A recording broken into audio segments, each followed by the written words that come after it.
You're listening to the Alpha's Love Stories, romantic audiobooks that will make your heart race. Don't forget to subscribe for more enchanting love tales. The forests on the edge of the kingdom of Viridia were ancient and deep and full of whispers of old magic and older wars.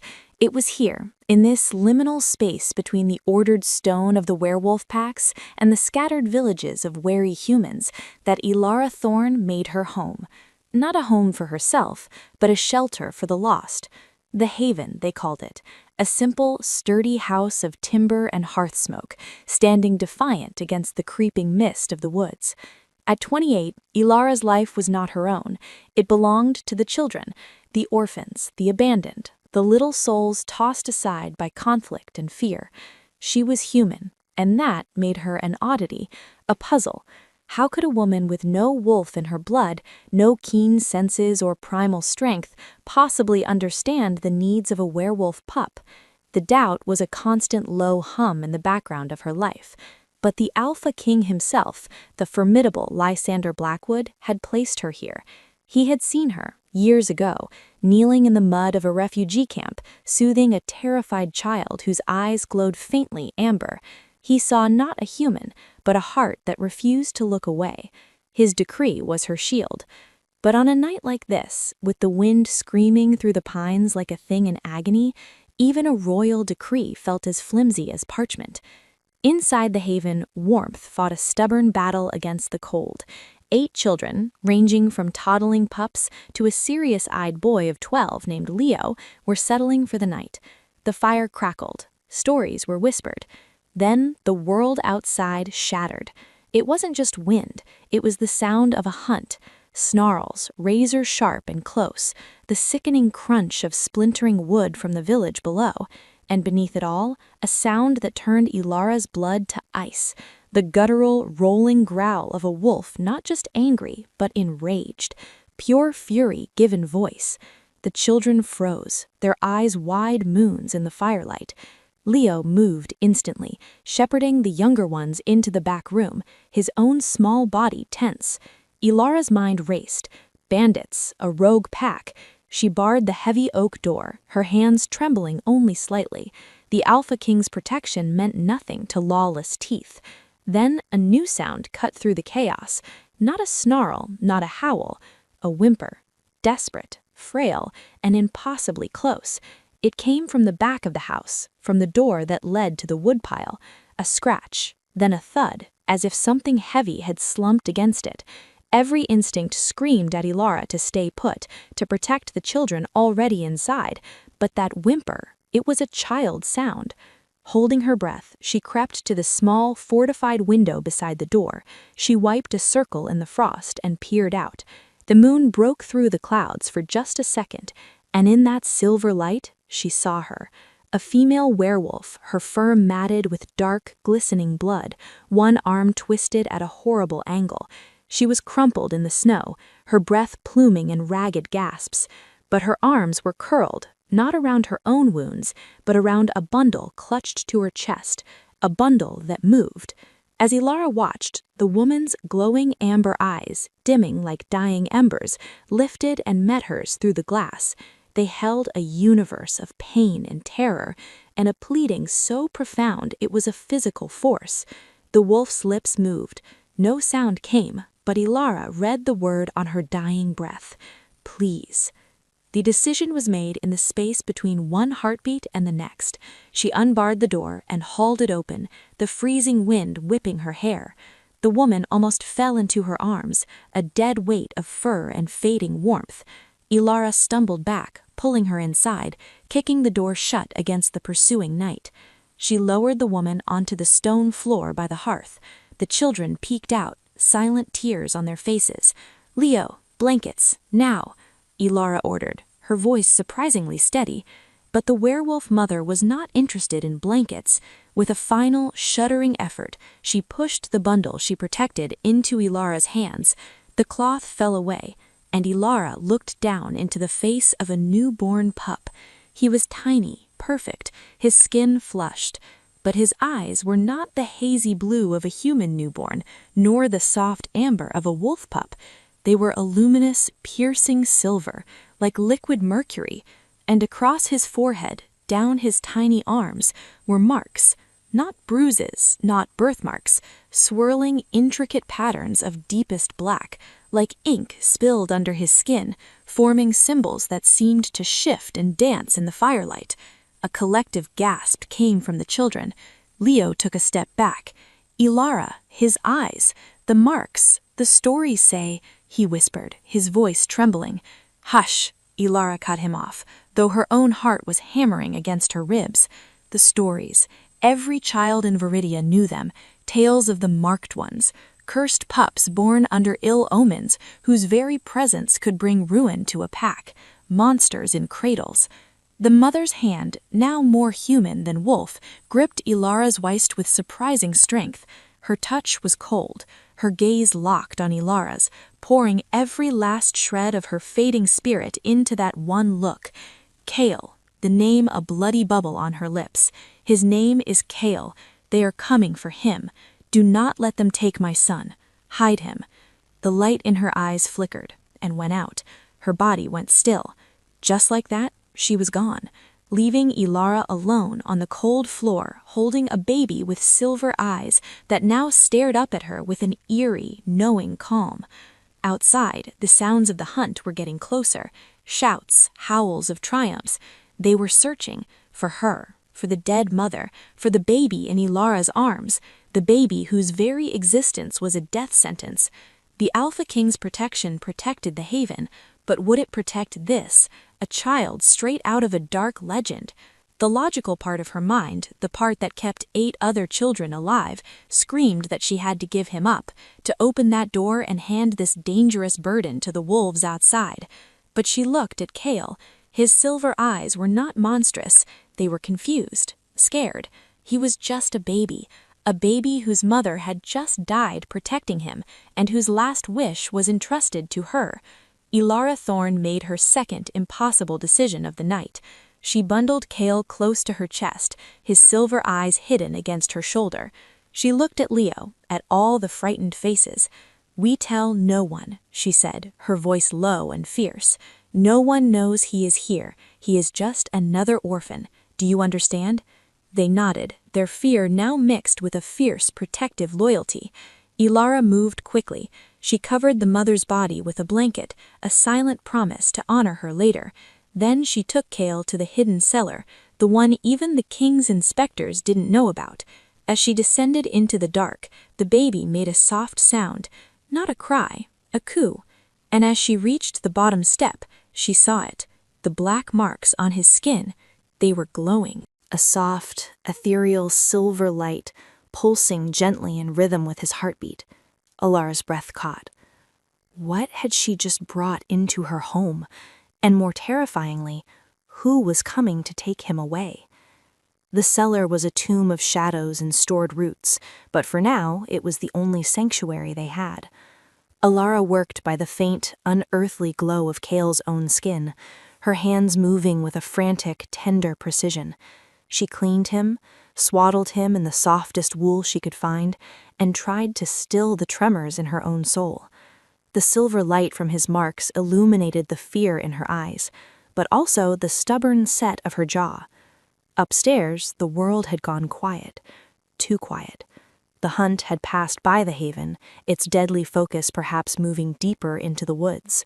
But the silence was worse than the noise. It was a waiting thing, a predator holding its breath. For 3 days they lived in that suspended silence. Kale, to Ilara's profound relief, was just a baby. He fed hungrily on goat's milk, he slept, he woke with tiny mewling cries. His silver eyes watched her with an intensity that was unnerving, yes, but also held a simple, animal trust. The glowing marks would flare when he was upset, casting shifting silver patterns on the cellar walls, and subside when he was soothed. It was magic, undeniable and strange, but it seemed tied to him, to his tiny emotions, not to malice, not to a curse. Leo became her conspirator. the serious boy moved with a new gravity, standing guard at the windows, inventing games to distract the younger children from the new baby sleeping in Alara's private room, a fiction that felt paper-thin. He brought extra firewood without being asked, his eyes constantly darting to the tree line. "They're still out there, Alara," he murmured on the second evening as she warmed milk by the hearth. "I saw a scout at the edge of the clearing. He was just watching." A cold knot tightened in Alara's stomach. They weren't giving up. The mother's warning was true. They were coming. But who were they? The local pack guard? Rogues? The answer arrived on the morning of the fourth day, not with stealth, but with officialdom.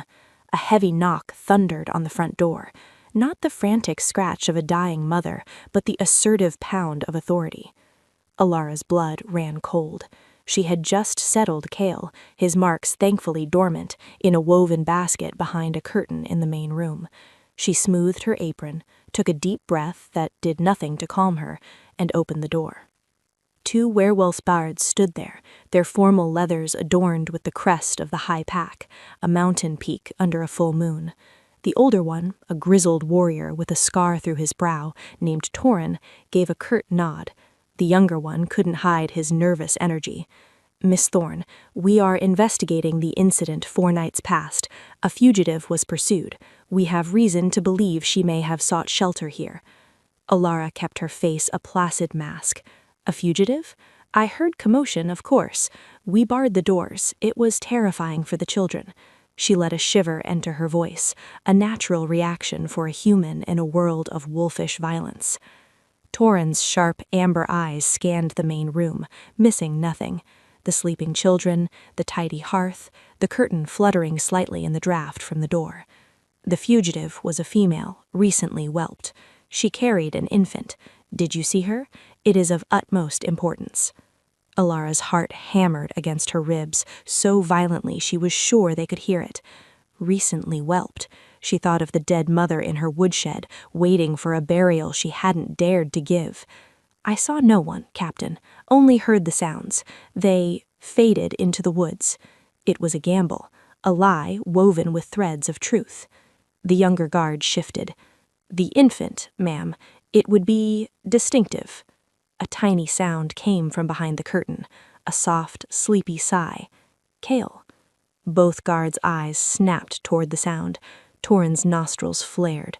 "You have a new charge, Miss Thorne." Alara's mind raced. Denial was impossible now. A foundling, left on the step 2 days ago. A human child, from a nearby village, unable to care for it." The lie tasted like ash. "May we see?" Torin asked, and it was not a request. It was an order, polite but unyielding. Every fiber of Alara's being screamed to throw herself between them and the curtain, but that would be a confession. With legs that felt like water, she walked to the basket. She prayed to any god that might be listening. She pulled the curtain aside, and there was Kale, blinking his silver eyes open in the sudden light. The black marks on his skin were stark against the white linen. The reaction was instant and visceral. The young guard recoiled with a choked gasp, his hand flying to the hilt of his sword. Torin's face, weathered and stern, went pale. All the color drained away, leaving his scar a livid white line. He didn't reach for a weapon. He took a step back, as if from a venomous snake. "By the old gods," Torin breathed, his voice full of a horror that was centuries deep. "The marked one, the prophecy, it's true." "The abomination," the young guard whispered, his fear twisting into something uglier, revulsion. Alara found her voice, wrapping it around a courage she did not feel. "He is a baby, an orphan. He needs care, not your superstitions." Torin tore his gaze from Kale to look at her, and his expression was almost pitying. "You do not understand what you hold, human. Those marks, that silver gaze, it is the sign of the Shadowborn, a bloodline erased from history for the ruin they bring. This child is not just cursed, he is a curse." His voice hardened. "You will hand him over, now. His fate is for the Alpha Council to decide." Alara's arms instinctively closed around the basket, pulling it to her chest. Kale, sensing the tension, began to fret, a low whimper building in his tiny throat. "No," she said, the word quiet but absolute. Torin's eyes narrowed. "No? You defy a direct order from the High Pack Guard?" "This orphanage operates under the direct decree of Alpha King Lysander Blackwood," Alara fired back, her voice gaining strength. "No child under this roof is to be removed without his express command. You know this law, Captain Torin. If this matter is so grave, then take it to the king. Let him decide the fate of an infant, but you will not take him from me on the basis of old wives' tales and fear." The standoff crackled in the air. The younger guard looked ready to pounce. Torin studied her, this small, defiant human, shielding a basket with her body. He saw the truth in her eyes. She would die before she simply handed the child over. And she was technically correct about the king's decree. A muscle twitched in Torin's jaw. "You are playing with forces you cannot comprehend, Miss Thorne. You invite a storm into your home." He pointed a blunt finger at Kale, whose whimpers were rising to a cry. "That is not a child. It is a harbinger. Protecting it will bring death to your door, to all these children's doors." "His name is Kale," Alara snarled, tears of fury and fear now pricking her eyes. "And he is under my protection. Take your petition to the king. Until I see his seal on an order of removal, this child stays." Torin held her glare for a long, terrifying moment. Then he gave a sharp, disgusted jerk of his head to his companion. "So be it. We will take this to the capital. We will see what the Alpha King makes of his human warden sheltering a Shadowborn." He turned to leave, then paused at the threshold, his final words dropping like stones into the quiet room. "Burn sage, Miss Thorne. Pray, and hope the darkness within that child does not wake before the king's justice arrives, or you will all be dead long before his verdict." The door slammed shut. The echo seemed to last forever. Alara slumped against the wall, the basket clutched to her, trembling uncontrollably. Kale was crying in earnest now, his marks beginning to flicker with distressed silver light. Leo and the other children crept out, their faces pale. "What do we do, Alara?" Leo asked, his voice small. She looked down at the crying infant, at the harbinger, the abomination. She saw only a scared baby, left alone in a world that wanted him destroyed. She wiped her tears away with a fierce swipe of her hand. "We wait," she said, her voice hoarse but resolute. "And we prepare. The storm is coming, Leo, and we must be ready to stand in the rain." But deep down, a new chilling fear took root. Torn hadn't just been angry, he had been terrified. What had she truly promised to protect? And when the Alpha King himself looked into these silver eyes, would he see a child, or would he see a monster he needed to destroy? The wait for that answer would be the longest of her life. The days after the guard's visit were taut as a bowstring. Every rustle in the forest was a scout. Every distant howl was a herald of doom. Alara moved through the haven like a ghost, her smiles for the children gentle but strained, her ears constantly tuned to the approach of horses. Kale, unaware of the tempest swirling around his cradle, began to change. At only a few weeks old, his awareness was unnatural. His silver eyes would track a moth across the room with a precision that made Alara's breath catch. He rarely cried. Instead, he would fall into a silent, intense focus, and the air around him would hum, a low, almost musical vibration that made the pottery on the shelves shiver. One afternoon, as a sudden spring squall lashed the windows, Kale grew fussy. Alara rocked him before the fire, singing a lullaby her own mother had sung. As her voice rose, something miraculous happened. The drumming rain on the roof, it softened. The howling wind, it gentled until it was merely a sigh against the eaves. The fire, which had been leaping wildly, settled into a steady, golden blaze. In her arms, Kale relaxed, his flickering silver marks dimming to a soft glow, his eyes drifting shut. Peace. He had summoned peace. Alar's heart swelled with a painful, hopeful ache. This was not the power of a monster. This was the grace of something profound. Leo witnessed it too. His fear of the marked Bobby melted away, replaced by a fierce, protective wonder. He would sit for hours telling Kale stories, and the baby would coo, and the strange black symbols would ripple like water in response. The other children, taking their cue from Leo, began to see Kale not as a cursed thing, but as their strange, quiet little brother. The haven, under the shadow of a death sentence, became a cocoon of fragile, defiant love. A fortnight after Torin's visit, the thunder of hooves finally came. Not the discreet approach of guards, but the earth-shaking rumble of a royal contingent. Alara's time had run out. She dressed Kale in a simple white tunic, the marks on his arms stark and undeniable. "Be brave, little one," she whispered, her voice trembling. "Be who you are." The Alpha King's elite guard were like statues given life, tall, immaculate, their armor etched with the royal crest. They fanned out around the haven, an impenetrable wall of muscle and steel. And then he emerged, Alpha King Lysander Blackwood. He was power incarnate, taller than any man had a right to be, with shoulders that blocked the sun. His hair was the black of a starless midnight, tied back from a face that was all harsh, unforgiving angles and the pale scars of old battles. But it was his eyes that stopped Alara's breath, a blue so deep and intense, like looking into the heart of a glacier, ancient, cold, and capable of grinding mountains to dust. His gaze swept over the haven, over the trembling children huddled behind Alara, and finally it landed on her, on the bundle in her arms. He dismounted with a predator's grace, his black cloak swirling around him. The air grew heavier, charged with the raw alpha authority that rolled off him in waves. Alara fought the instinct to kneel, to lower her eyes.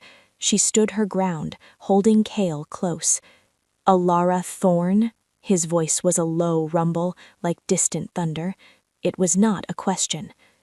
"Your Majesty," she managed, dipping her head. "I am told you harbor a creature of prophecy, that you defy my own guard to protect it."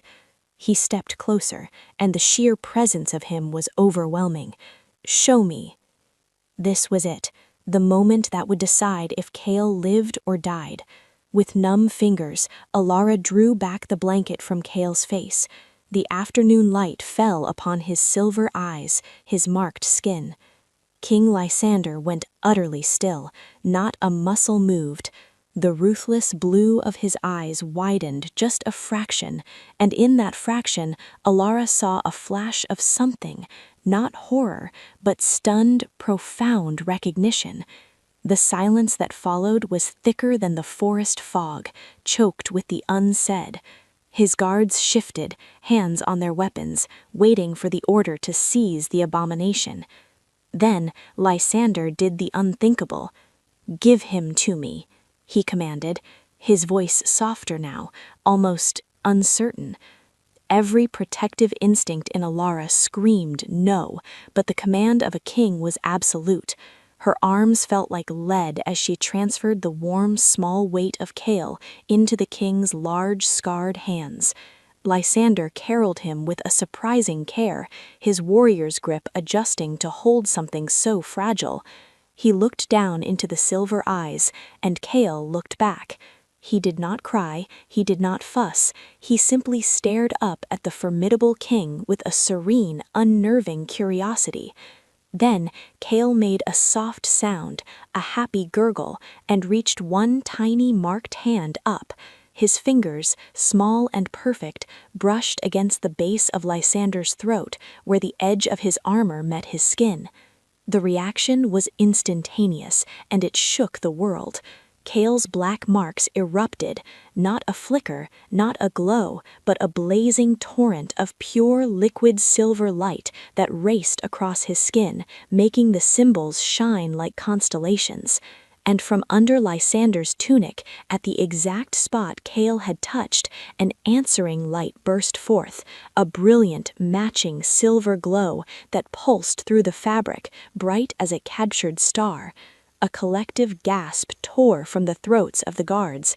Several stumbled back. One fell to a knee. Lysander's face transformed. The glacial calm shattered into an earthquake of emotion, shock, disbelief, a dawning, awe-struck reverence that stripped the king away and left just a man, humbled by a miracle. He looked from the radiant baby in his arms to Alara, his eyes wide and vulnerable. And then Alpha King Lysander Blackwood, the unyielding sovereign who had never bowed to anyone in his life, slowly, deliberately, sank to one knee in the damp earth of the orphanage yard. He knelt, holding the glowing child aloft like the most sacred of offerings, his head bowed not in submission, but in utter, life-altering acknowledgement. The world stopped. "Behold," Lysander's voice rang out, clear and strong, trembling with a fervor no one had ever heard. "The mark of the sovereign heir, the firstborn has returned, and he has chosen." Alara stood frozen, her mind reeling. Sovereign heir? Firstborn? This was not the curse Torin had spoken of. This was something else entirely, something royal, something holy. Lysander rose, the light from his chest and from Kale beginning to fade to a soft, symbiotic pulse. He turned to Alara, and the look in his eyes was one of staggering gratitude. You who they told me was merely a compassionate human, you have sheltered a king. You have protected the living heart of an ancient prophecy." He stepped closer, Kale now sleeping peacefully against his chest, the connection between them a visible, throbbing silver thread of light. "The marks are not a curse, Alara Thorne. They are the royal sigil of the original Alpha line, a line thought lost to time. The silver eyes are the sign of the celestial wolf. This child, Kale, is the direct heir to a power older than my throne. The prophecy said he would reveal himself by choosing his anchor, the one whose spirit would ground his immense power. The glow," he placed a hand over his own chest, "is his choice. He has anchored himself to me." The revelation crashed over Alara in waves, relief so potent it made her dizzy, warred with a new, towering fear. This was bigger than a local superstition. This was about thrones and legacies and forces she could not fathom. "The guards. Torin said he was Shadowborn, a bringer of ruin," she stammered. Lysander's face darkened. "Ignorance, fear. They have twisted the old tales. The firstborn's power is vast, yes. It can shake mountains, but it is not evil. It is pure potential. And without a proper anchor, without guidance," he looked meaningfully at Kale, "such potential could be lost, or worse, twisted by those who would use it." He looked back at Alara, his gaze intense. "He chose me as his anchor, but you, Alara, you were his first protector, his sanctuary. He needs you still. I rule a kingdom. I cannot rock a cradle. Will you come?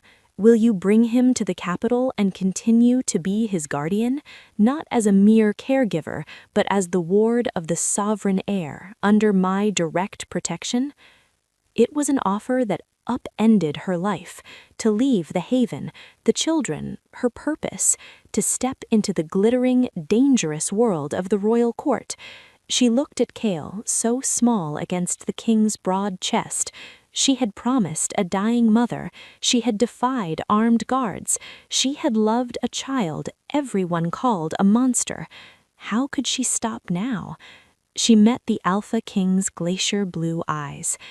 "The children here, My other children, they will want for nothing. They will have the finest tutors, the safest home here or in the capital, as you wish. This place will become a royal sanctuary, its walls fortified, its purpose honored. His promise was absolute. Alara took a deep, shuddering breath. She thought of the storm calming at Kael's whim. She thought of the glowing bond between king and child. This was her path now, into the storm. Yes, she said, her voice finding its strength. A ghost of a smile, the first she had seen, touched Lysander's stern lips. It transformed him. Then we prepare to depart. The court must see. The kingdom must know. His expression grew grave. But understand, Ilara, not all will welcome this news. Some coveted the throne after me. Some will see Kael not as a miracle, but as a threat to be eliminated. The darkness Torin feared, it does not lie within the child. He looked toward the shadowed tree line, his voice dropping to a whisper. It lies in the hearts of those who will now see him as the ultimate prize, or the final obstacle. The journey to the capital, Argent Keep, was a blur of clattering hooves and breathtaking vistas. Alara spent most of the time in the plush, velvet-lined carriage, Kael a warm, sleeping weight in her arms. Through the window, she watched the rugged borderlands give way to rolling hills, then to the majestic, manicured valleys of the kingdom's heart. Lysander rode alongside, a silent, watchful presence. Sometimes she would catch him looking not at the road, but at the carriage window, his gaze fixed on her, or more often on Kael. The silver glow beneath his tunic was a constant, faint pulse, a living reminder of the impossible bond. Leo and two other orphans, a shy girl named Maya and a boisterous boy named Finn, had chosen to come. Their faces were pressed to the carriage windows, eyes wide with a mixture of terror and awe. They were leaving the only home they'd known for a world of stone spires and whispered politics. Argent Keep was not a castle, it was a mountain sculpted into a city. Towers of pale, moon-kissed stone clawed at the sky, woven through with living vines that bloomed with eternal silver flowers. It was beautiful and cold and utterly intimidating. As their procession crossed the soaring bridge into the main gates, a sea of faces stared back. Courtiers in silks and furs, warriors in polished armor, all wearing masks of carefully curated curiosity. The whispers began before the carriage wheels had even stopped. The human warden. Is that the child? I can't see the marks. They say the king knelt, actually knelt. Alara's heart hammered against her ribs. She was a specimen under glass. Lysander dismounted and came to the carriage door, offering his hand. It was a public gesture, a statement. She took it, her human hand disappearing in his, and stepped out, holding Kael close. A ripple went through the crowd. The baby, sensing the multitude of eyes, stirred. His own silver eyes opened, and a collective sharp inhale swept through the courtyard, as the black marks on his skin shimmered faintly in the afternoon light. Lysander's voice, amplified by alpha command, cut through the silence. Behold Kael, the sovereign heir, the returned firstborn. By the ancient sigil and the bond of the anchor, he is recognized. He did not smile. He declared. It was law made flesh.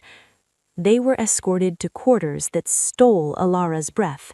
Her rooms were not near the royal chambers. They were royal chambers, a sun-drenched suite adjacent to the king's own, with a nursery that looked like a garden brought indoors. A tall, stern-faced woman named Gwyn, a beta werewolf with kind eyes, was introduced as her attendant. For whatever you or the young prince require, Lysander said, before being swept away by a flock of urgent-looking advisors. The isolation of luxury was its own kind of cage. Over the next few days, Alara learned the rhythm of the court. It was a dance of subtle glances and poisoned pleasantries. Nobles came to pay their respects, their eyes hungry, dissecting. They cooed over Kale, but their fingers twitched as if wanting to scrape his marks away. They complimented Alara's unique position, their words dripping with a polite, unshakable condescension. Human, outsider, upstart. The most pointed hostility came from a faction led by Lord Corvin, a hawk-faced alpha with hair the color of tarnished silver and eyes like chips of flint. He was the king's master of laws, a position of immense power, and he made no secret of his skepticism. During an evening reception, Corvin cornered Alara near a towering window overlooking the city. Kale was in her arms, drowsy after a feeding. "A fascinating phenomenon," Corvin said, his voice a dry rustle of parchment. "The markings are precise, almost artistic. Tell me, Miss Thorne, in your extensive experience with our kind, have you ever encountered a pup whose power manifested as weather manipulation?" Alara stiffened. She had told no one about the calming of the storm. "All children have their quirks, my lord." "Quirks," he smiled, a thin, humorless stretch of lips. "The old texts call it sky-speaking, a dangerous quirk for a child who will, one day, we are told, hold power over armies. Stability is the cornerstone of a kingdom, Miss Thorne, not celestial whimsy." His gaze fell on Kale. "Can you control him when his quirks emerge, or will the anchor," he said the word with a faint sneer, "be required to leash his own heir?" The insult was layered, aimed at her competence, at Kale's nature, and at the king's bond all at once. Before Alara could form a retort, a calm, deep voice spoke from behind Corvin. "The bond of the anchor is not a leash, Corvin. It is a bridge, a tether to this world so his power does not lose him to the stars." Lysander had approached, silent as a shadow. He stood beside Alara, a wall of solid, radiating authority. "Miss Thorne's care provides the foundation. My bond provides the guide rails. He is a child, not a weapon to be controlled. Do you question the prophecy or my judgment?" The air grew thick with alpha pressure. Corvin's neck muscles corded, a subtle sign of strain as he resisted the instinct to lower his eyes. "I question only the practicalities, my king, for the safety of all." He gave a stiff bow and melted back into the crowd. Lysander watched him go, his expression unreadable. He looked down at Kale, who had opened his silver eyes to gaze at him. The faint glow in both their chests brightened for a moment. "The walls here have ears, and the ears have agendas," he said quietly to Alara. "Trust only Gwyn within these rooms. Corvin is not alone. He speaks for those who believe the throne should pass through lines of proven strength, not ancient magic." That night, as a cold spring rain pattered against the crystal windows, Alara sat in the nursery rocking Kale. The fear was a constant companion now, sharper and more sophisticated than the straightforward threat of Torin's sword. Here the danger was in a word, a rumor, a poisoned cup of wine, a tragic accident. Kale fussed, his marks flickering. The rain outside grew heavier, lashing the towers. Alara sang her lullaby, her voice trembling. As she sang, focusing all her love and worry into the melody, Kale's flickering stilled. His eyes closed, and outside the furious storm, it gentled. The lashing rain became a soft, rhythmic patter, a sigh of relief from the sky itself. Alara stopped singing, goosebumps rising on her arms. She looked from the now peaceful baby to the calming storm. Sky speaking. Lord Corvin knew, or he suspected, and if he saw this not as a gift but as a vulnerability, a sign the child's power was tied to his human caregiver's emotions, then her love for Kale wasn't just his comfort, it was his greatest weakness, and her own death warrant. A soft knock came at the nursery door. It was Gwyn holding a tray with a soothing herbal tea. "The little prince is restless on nights like these," she said kindly, but her keen beta eyes missed nothing. She saw Alara's pale face, the peaceful baby, the now quiet night. A knowing, worried look passed between them. "The storm has passed," Alara said, her voice barely a whisper. Gwyn set the tray down. "Some storms are easier to see than others, my lady. The ones outside and the ones brewing within these walls." She gave a slight, meaningful nod towards the door, towards the court beyond. "Sleep when he sleeps. You will need your strength. The true trial has not begun." As Gwyn left, Alara held Kale tighter. She was in a fortress, but she had never felt more exposed. She was guarding a secret that glowed in the dark, in a court where every shadow hid a smile that could cut. Lysander's bond might protect Kale from an open attack, but it could not shield him from the slow, insidious poison of doubt and conspiracy. And she, a human with a lullaby, was the first and weakest line of defense against an enemy she couldn't even name. The ivory tower was not a sanctuary. It was the eye of the coming hurricane. Life in Argent Keep settled into a treacherous kind of normalcy. Mornings were for Kale, his feeding, his bath, his quiet hours of astonishing awareness. Afternoons were a minefield of courtly obligations for Alara. Teas, strolls in the Silver Gardens, listening tours where nobles subtly probed for information. Lysander was a constant, distant pillar of strength. He visited the nursery daily, often in the deep quiet of the evening when the court's chatter had died down. He would hold Kale, and a profound silence would envelop them, one filled not with emptiness, but with the palpable hum of the bond between them. Alara would watch, a strange ache in her chest, part loneliness, part awe. Kale was growing, not just in size, but in the subtle manifestations of his nature. At 3 months old, he didn't just track movement, he seemed to understand intent. When a nervous young maid approached with a tray, her hands shaking, Kale would watch her with his solemn silver gaze until she relaxed. When Lord Corvin entered the room on one pretext or another, Kale would turn his face into Alara's neck, his marks dimming as if in retreat. The baby could sense the wolves in the room, and he knew friend from foe with an instinct deeper than reason. Then came the day that changed everything. It was a rare sunny afternoon. Lysander had come to the solar adjoining the nursery, discussing border security reports with Alara, a gesture of trust that did not go unnoticed by the court.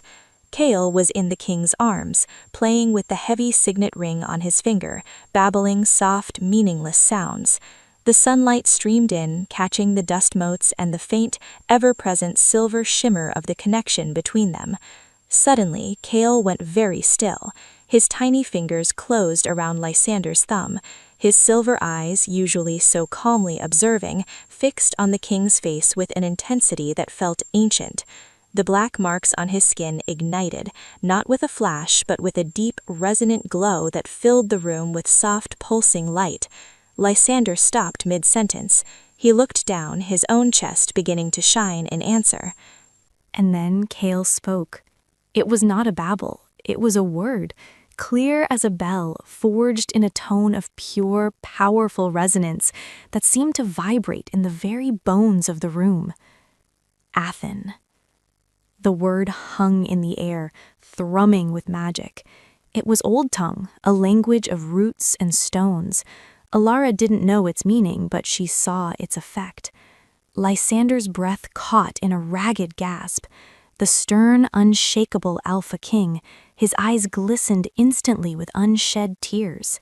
The word echoed, and as it faded, the glowing marks on both of them flared once, brilliantly, before settling back to their gentle pulse. Lysander's arms tightened around Kale, pulling him close, burying his face for a moment in the baby's soft hair. When he looked up at Alara, his expression was raw, stripped bare of all royalty. "He called me Athen," he whispered, his voice thick. "In the old language, it means my foundation, my rock, my father." The word father landed in the room with the weight of a dynasty. Alara's heart swelled even as it twisted. This was a bond she could never be part of in the same way.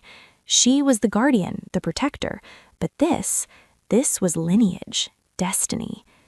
Lysander reached out, his free hand grasping Alara's. His grip was firm, warm. He chose you first, Alara. You are his sanctuary, his heart. This, he said, looking at the child who now cooed contentedly against him, this makes us a family, not by blood, but by a choice far stronger. The look he gave her was no longer just that of a king to his subject. It was a plea, an offering, a shared wonder.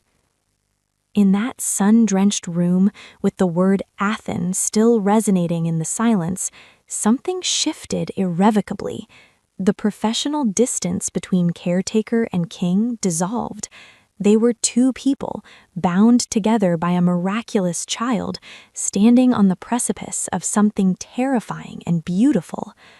But the walls of Argent Keep had ears, and the moment was too powerful, too dangerous to remain secret.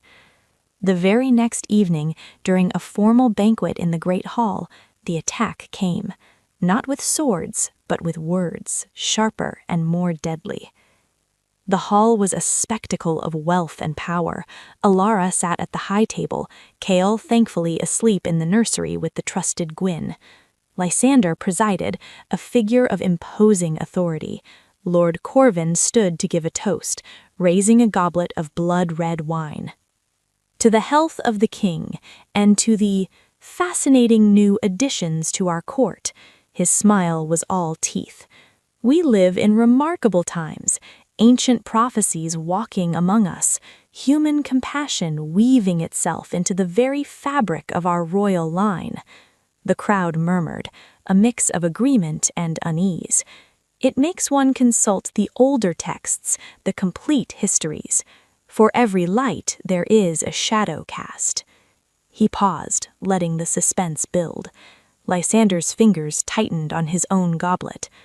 The tales of the firstborn are indeed glorious, but there is another verse, less sung. It speaks of the anchor's burden, that the bond, while granting stability, also creates a vulnerability, a conduit. If the anchor were to be compromised, he said, his eyes flickering to where Alara sat pale and still, the firstborn's immense power could become unmoored, a storm with no eye, a fire with no hearth. He took a sip of his wine. Merely scholarly musings, of course, but in these precarious times, should we not consider all possibilities for the safety of the heir and the kingdom? The threat was exquisitely crafted. He wasn't attacking Kale, he was framing Alara as the risk. Her humanity, her very presence as the primary caregiver was being painted as the weak link in the divine bond. If something happened to Lysander, the implication was clear. The human warden would be blamed for unleashing the child's uncontrollable power. The hall was dead silent. All eyes turned to Alara, the scrutiny now tinged with fresh fear and suspicion. Lysander rose slowly. The alpha aura radiating from him was cold, dense, pressing down on the room. Are you suggesting, Lord Corvin, that my judgment in choosing my court is a danger to this realm, or that the bond of the sovereign heir is so feeble that it can be shattered by malicious gossip? The challenge was direct. Corvin paled but held his ground. I suggest only prudence, my king. The child grows. His power will grow. Should his stability rely on a single fragile point, perhaps a council of guardians, of seasoned alphas, would provide a safer foundation. He was making his move, not to take Kale, but to control him, to surround him with his people, to cut Alara, and by extension Lysander's direct influence, out. Before Lysander could deliver what promised to be a crushing reply, a servant rushed into the hall, his face ashen. He whispered frantically in the ear of the captain of the guard, who immediately strode to the king. The captain's voice was low, but in the tense silence it carried. Your Majesty, the royal nursery, there's been an incident.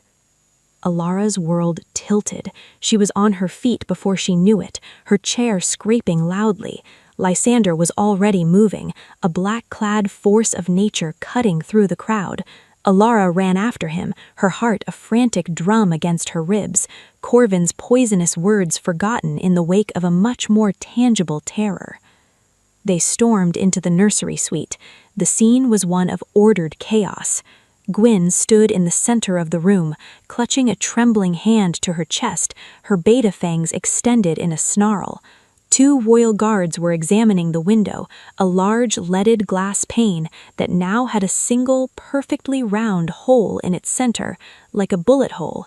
On the floor beneath it, nestled in the plush rug, was a small, black-fletched arrow. It hadn't been shot, it was placed, a message. And pinned to the arrow's shaft was a scrap of parchment. On it, in elegant, spidery script, were 5 words.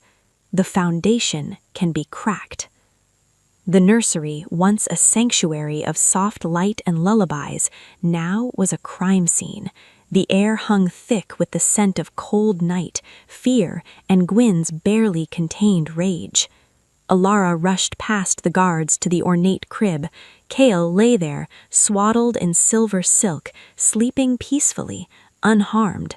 A sob of relief choked her, and she leaned over the rail, her fingers gently checking his warm brow, his steady breath. His marks were calm, a soft, sleeping silver. Lysander stood by the window, the black arrow held in his hand like a venomous serpent. His face was a mask of glacial fury, but his eyes, when they met Alara's, held a terror she had never seen in him before. It was the fear of a king who had just glimpsed how fragile his most precious treasure was. "Report," he commanded, his voice a low growl that vibrated in the floorboards. Gwyn stepped forward, her usual composure fractured. "I was humming to him, Your Majesty. The fire was lit. I heard a tap, like a pebble on glass. I turned, and it was there. Your Majesty, it was already lodged in the wood of the window frame. The hole was made. They didn't shoot it through. They placed it through the hole they'd already created. A silent precision breach." Her voice shook with shame. "I failed. I did not hear them approach. I did not sense them." "You are a beta, Gwyn," Lysander said, not unkindly. "If you did not sense them, they were cloaked, or they were not wolves." He examined the arrowhead. Not metal, but a sharpened, blackened thorn from the deadly sorrowwood trees that grew in the northern wastes. Untraceable. The fletching was raven feather, common as dirt. The message was the only unique thing. The foundation can be cracked. Alara read the words over his shoulder, a cold dread seeping into her marrow. "Ethan," she whispered, "they're talking about you, the bond." Lysander's jaw clenched. "They are declaring war on the prophecy itself. They know they cannot touch him directly. The bond would scream, I would know. So they target the concept of it. They seek to prove it is vulnerable, to sow doubt." He crumpled the parchment in his fist. This was not an assassination attempt. It was a demonstration. They got within 100 paces of the heir's crib to deliver a taunt. My guards, my walls, my bond, all rendered meaningless. The implication was a devastation more complete than any open attack. The nursery was the most heavily guarded room in Argent Keep, save the king's own. If an enemy could penetrate this far, then nowhere was safe. And the message was a psychological dagger aimed at the heart of Lysander's newfound fatherhood. You are not strong enough to protect what you have claimed. The next hours were a blur of grim activity. The guard rotation was tripled, windows were reinforced with crystal-treated crystal, scouts were dispatched to scour the grounds and the city below. But the perpetrator, like a ghost, had left no scent, no track, no whisper. In the dead of night, long after the commotion had died to a tense watchfulness, Alara found she could not sleep. She paced the solar, the crumpled note, now smoothed on the table, burning in her mind. Lysander was there, staring into the dying fire, a shadow of himself. "They're right, you know," he said quietly, not turning. "The bond, it is a tether to me, my strength, my stability. But what if my strength falters? What if in protecting the kingdom I am wounded, weakened? He finally looked at her, his blue eyes haunted. Kael's power is rooted in that connection. If I am the cracked foundation, what happens to him? Alara stopped her pacing. She saw not the mighty Alpha King, but a man terrified for his child. The fear she had seen earlier was now naked in the firelight. She walked over and stood before him. "Then you don't stand alone," she said, her voice firm. "You are his Aethan, but I am his Alara, his first protector, the one who sings the storms to sleep. The bond is between you two, but his heart, that is with both of us. If the foundation is attacked, we reinforce it, together." Her words hung between them, a vow. Lysander searched her face, and the raw vulnerability in his gaze slowly hardened back into resolution, but a new kind, a shared resolve. He nodded once, a deep, acknowledging gesture. "Corvin," he stated, the name a curse. "He left the banquet just before the alarm was raised," Alara recalled. "He made the threat publicly, then the arrow appeared. It's too obvious." "Exactly," Lysander said, a sharp, calculating edge returning to his voice. "It is obvious. Corvin is many things, ambitious, ruthless, but he is not a fool. This reeks of a frame.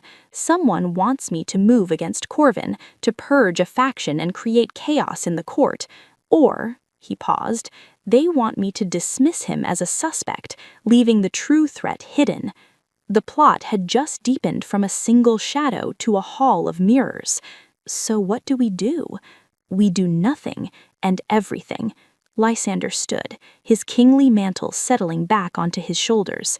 Publicly, we increase security. We express outrage. We let the court whisper. We watch. The arrow was a test of our defenses and our nerves. We must not fail the next one. He turned to leave, then stopped. "From tomorrow, you and Kael do not leave these chambers without me or a guard I have personally touched. Lessons will be brought here. Air will be taken on the highest, most secure balcony. Trust no one new." His eyes softened a fraction.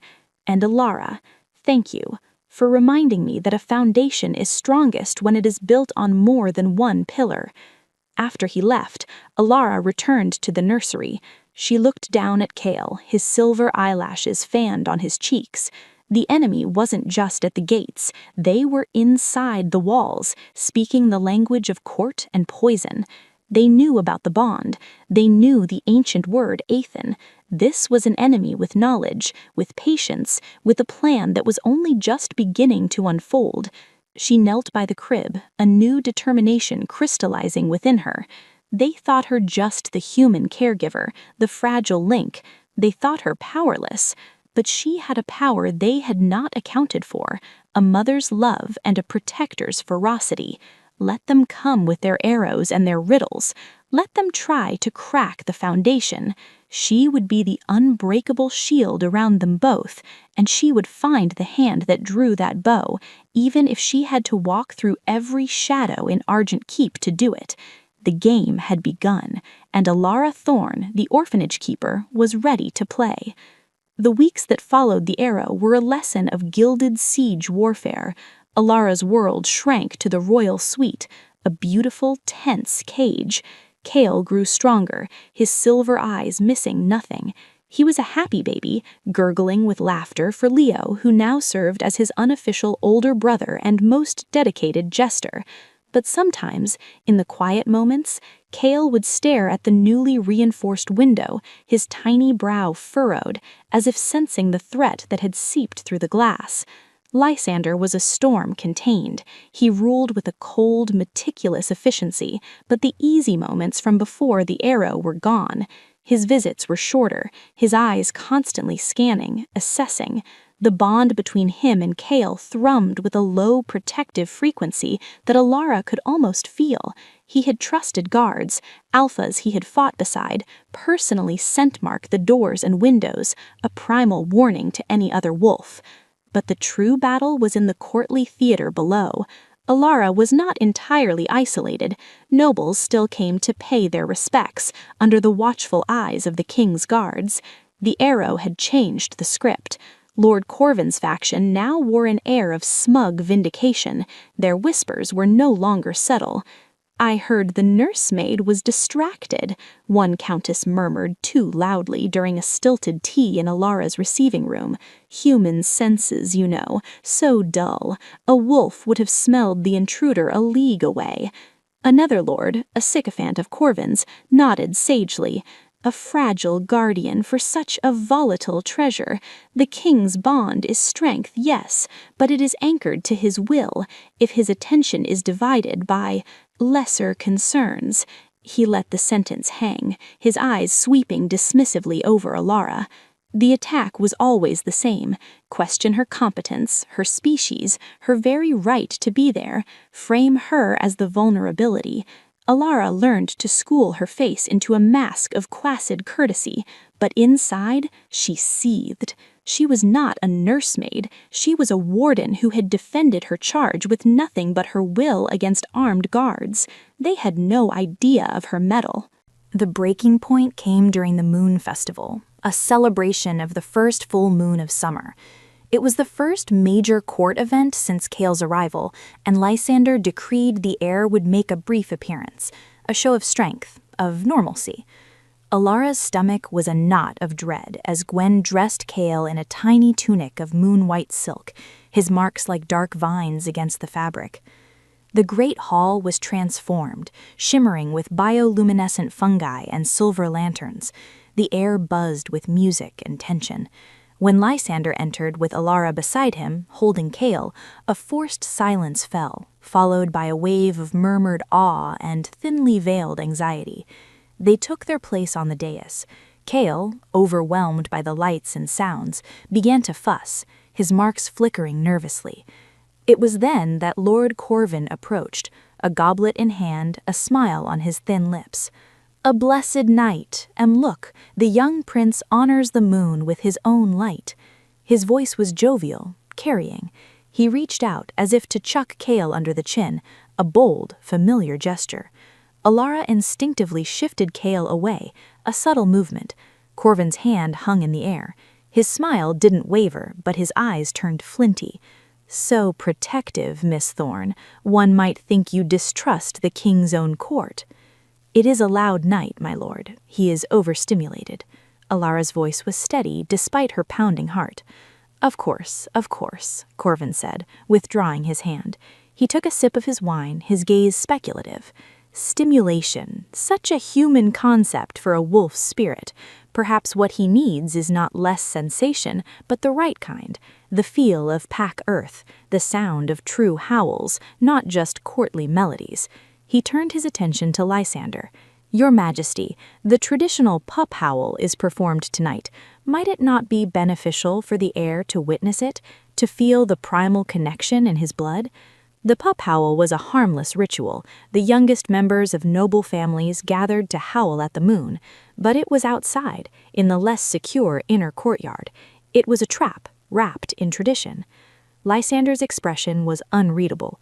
"The heir is too young for rituals, Corvin." "With respect, sire, is he? His power is ancient. Should his education not begin early? Sheltering him might limit his potential, make him stranger to his own nature." Corvin's words were a masterstroke, playing on every fear in the room, that Kale was too different, too removed, too human-influenced. Alara felt the court's eyes on her, judging, blaming. She was the shelter, she was the limit. Kale's fussing grew louder, his silver glow pulsing erratically. The lanterns near the dais flickered in response. A gasp rippled through the crowd. "See," the silent accusation screamed, "he is unstable." Lysander's jaw was rigid. The pressure to comply, to prove Kale was a normal wolf pup, was immense. Refusing would look like fear, like confirmation of weakness. Then Alara did something reckless. She leaned close to Kale, turning him away from the crowd, and began to sing. Not a loud song, but the same simple lullaby from the night of the storm. Her voice was soft, a thread of warmth in the cold, judging hall. She poured into it all her love, all her defiance, all her certainty that he was just a scared baby. A miracle unfolded. Cale's cries hiccuped, his glowing marks steadied, then softened to their gentle, sleeping rhythm. The lanterns calmed. He nestled into her shoulder with a sigh, his eyes drifting shut.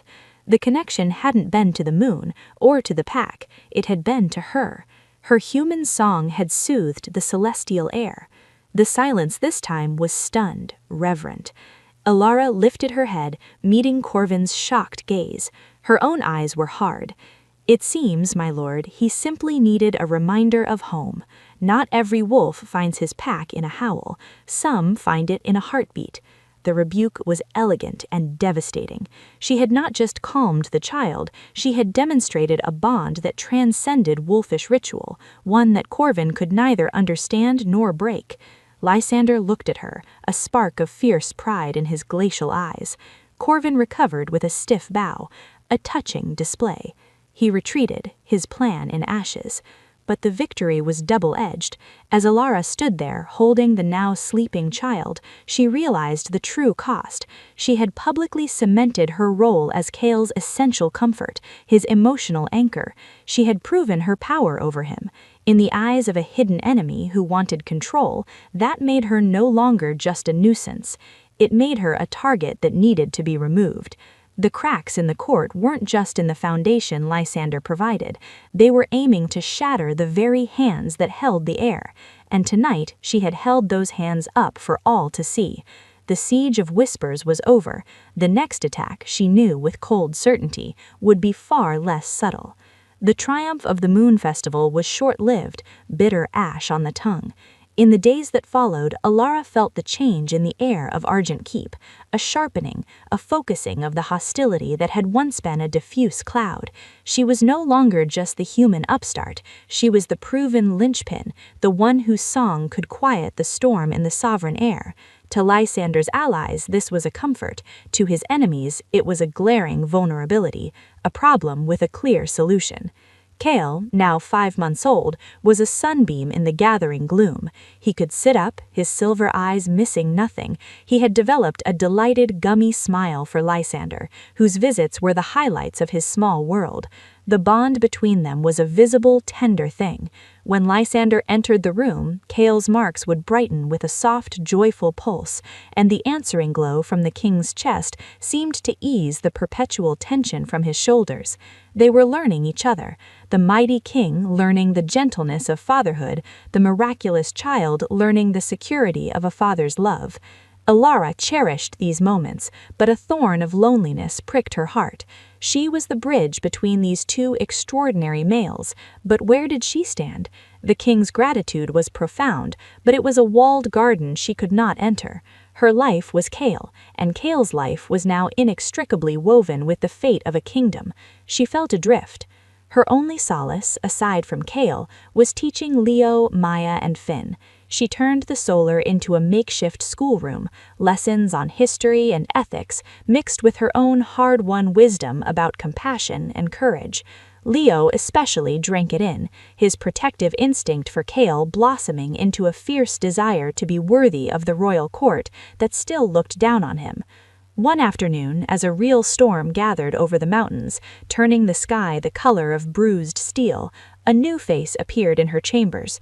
Lady Seraphine, a cousin to the king from a distant, respected pack, arrived with an escort. She was ethereally beautiful, with hair like spun moonlight and eyes of cool, clear gray. She moved with a wolf's grace, but her smile was warm, her demeanor gentle. "Miss Thorne," she said, her voice a melodious chime, "forgive the intrusion. I have heard so much of your devotion to our precious heir. I wished to pay my respects and to offer my services. I am a skilled weaver of calming herbs, teas for restless pups, sachets for peaceful sleep. With your permission, I would like to blend something for the young prince. The court can be overstimulating." Her offer was gracious, practical. Unlike the other nobles, she didn't condescend. She spoke of Cale with genuine warmth. Gwyn, standing watchfully by the door, gave a slight, almost imperceptible nod of approval. Wary, but disarmed, Alara agreed. Over the next week, Lady Seraphine became a regular, welcome presence. She brought delicate teas that did seem to soothe Kale. She spoke kindly to the orphaned children. She listened to Alara's concerns about the court with a sympathetic ear. She was, Alara began to believe, an ally, a fragment of the pack sense Kale deserved. She even coaxed a laugh from Lysander on one of his visits, a rare, beautiful sound that made Alara's heart do a strange, painful flip. The storm outside broke on the 7th day. Thunder rolled across the mountains, and the first fat drops of rain splattered against the crystal windows. It was time for Kale's evening audience with Lysander, a new ritual where the king would hold him and simply be. But the storm agitated the baby. As Alara carried him toward the king's study, Kale began to whimper, his marks flickering like distant lightning. The lanterns in the hallway dimmed and surged. "Shh, little wolf," Alara murmured, quickening her pace. "It's only thunder." She entered the study. Lysander was at his great oak desk, maps and reports spread before him. The room was lit by a roaring fire, but the thunder was louder here, vibrating in the stone. Kale's distress escalated into full, panicked cries. His silver glow became blinding, lashing out like electrical arcs. The fire in the hearth roared upward, threatening the mantel. The maps on the desk rustled violently, as if in a gale. The very air crackled. "Alara!" Lysander was on his feet, his own chest blazing in response, not with calm, but with shared, amplified alarm. The bond was feeding the panic, looping it between them. "Calm him!" Alara tried to sing, but her voice was swallowed by the cacophony. She rocked him, but his little body was rigid with terror. This was different. This was his power, raw and unchecked, reacting to the fury of the natural world and magnified by his anchor's own spike of fear. The window panes rattled in their frames. A vase shattered. And then Lady Seraphine was there. She must have followed them. She moved past Alara with a serene confidence. She did not reach for Kale. Instead, she went to the hearth and threw a handful of glittering powder from a pouch at her belt into the flames. They died instantly to embers, plunging the room into near darkness, save for Kale's wild, silver light. Then she began to hum. Not a lullaby, but a low, resonant, primal tone, the sound of the earth itself, deep and steadying. She locked her gray eyes on Kale. "Little king," she crooned, her voice weaving through his cries. "The sky rages, but the mountain stands. Be the mountain." Something in her tone, in that ancient hum, pierced through Kale's panic. His wails hitched. He turned his glowing eyes toward her. Seraphine held his gaze, her own calm and unshakable fortress. Slowly, so slowly, the lashing silver light retracted. The howling wind in the room died. Kale's rigid body went limp, exhausted, his marks fading to a faint shimmer. He let out a shuddering sigh and buried his face in Alara's neck. The silence was deafening, broken only by the now distant rumble of thunder outside. Lysander let out a long, ragged breath, the light in his chest dimming. He looked at Seraphine with immense gratitude. "Your gift, it is beyond price, cousin. You reached him when we could not." Seraphine bowed her head modestly. "It is an old talent, your majesty. The firstborn's power is tied to the elements. It requires a certain elemental touch to guide it when it overwhelms him." She gave Alara a gentle, pitying smile. "Do not blame yourself, Miss Thorne. Your love is his home, but his power, that is a wild thing of wind and stone. It needs a wolf spirit to fully understand it." The message was clear, and it landed with the force of a physical blow. Alara's human love was a comfort, but it was insufficient. It was a wolf, a royal wolf with ancient knowledge who had truly saved the day, who had calmed the storm inside the child when his own anchor and human guardian had failed. Lysander was nodding, impressed. "You will stay close, Seraphine. Your assistance is hereby formally requested." "It would be my honor, Athen," she said, using the sacred title with a respectful dip of her head, and the intimacy of it, her using Kale's word for him, stung Alara like a whip. As Seraphine glided from the room, leaving behind the scent of cold stone and herbs, Alara stood holding the sleeping Kale. The victory she'd felt at the festival curdled into a cold, hard dread. She had been outmaneuvered. The enemy wasn't always a sneering lord like Corvin. Sometimes it was a beautiful, helpful cousin with a soothing hum and a pouch of magic powder. Someone who could do what Alara could not and make it look easy. Someone who could subtly, kindly, make Alara seem exactly what the court whispered she was, a temporary, fragile substitute for what Kale truly needed.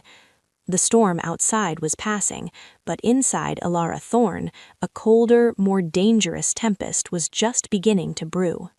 Lady Seraphine's integration into our lives was as seamless as it was suffocating. With the king's official sanction, she took up residence in a suite near the royal chambers. Her elemental touch became a daily presence. She prepared Kale's baths with crushed moon-blessed herbs that made his silver marks gleam. She hummed her grounding tones when he showed the first flickers of restlessness, often preempting any distress. She was always there, a serene, competent shadow, her gray eyes missing nothing. Alara felt herself being gently, inexorably sidelined. Her tasks, the feeding, the rocking, the basic care, remained, but they felt diminished. The profound, wordless understanding she'd shared with Kale now had a translator. "He is feeling the pressure drop in the air," Seraphine would say as Kale fussed. "The earth is shifting deep below the castle." Her explanations were mystical, authoritative, and utterly alien to Alara's human experience. They made Kale's needs seem part of a grand, cosmic system that only a wolf of ancient lineage could navigate. Worst of all was the effect on Lysander. The king, burdened by the weight of rulership and the constant gnawing fear for Kale's safety, clung to Seraphine's expertise like a lifeline. He consulted her on everything from the security of the nursery to the selection of Kale's future tutors. Her opinions carried weight. When Alara suggested a simple walk in the walled inner garden, Seraphine would gently counter. "The western quadrant, perhaps. The geomagnetic lines are more stable there. It will be less disruptive for his nascent senses." Lysander would agree, every time. Ilara's practical human wisdom was being overwritten by a language of magic and legacy she could not speak. The loneliness became a physical ache. She confided in Leo one evening as they watched Kale practice sitting up, Seraphine hovering nearby with a crystal to channel harmonious energies. "She's taking him from you," Leo muttered, his young face grim with an understanding beyond his years. "Not all at once, but piece by piece." "She's helping him," Ilara replied, the words tasting like ash. "She understands his power in a way I never can." "You understand him," Leo insisted fiercely. "You knew he was just a baby when everyone else saw a monster. That's worth more than all her crystals and hums." But was it? The incident in the study haunted her. She had failed. Seraphine had succeeded. The proof was in the relieved look in Lysander's eyes every time his cousin worked her quiet magic. The breaking point came during a state council. Alara was invited to attend as Kale's guardian. He sat in her lap, playing with a polished stone, mercifully calm. The council was debating the increasing unrest in the northern territories, skirmishes with rogue shifters, strange blights on the land. Lord Corvin, of course, saw a connection.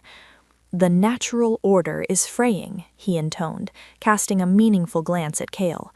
"Old powers awaken and the world grows unstable in response. Our focus must be on securing the source of this awakening, ensuring its alignment with the kingdom's stability." His meaning was clear: control Kale, control the chaos. Lysander argued for diplomacy, for strength through unity, but the worry on the faces of the other council members was plain. They were afraid of the northern blight, and they were afraid of the silver-eyed child in their midst. Then Seraphine, who attended as a royal advisor on mystical matters, spoke. Her voice was a soothing balm in the tense room. The firstborn's power is not the cause of the unrest, but the key to its resolution. He is a harmonizer, but to harmonize a disharmonious world, his own instrument must be perfectly tuned.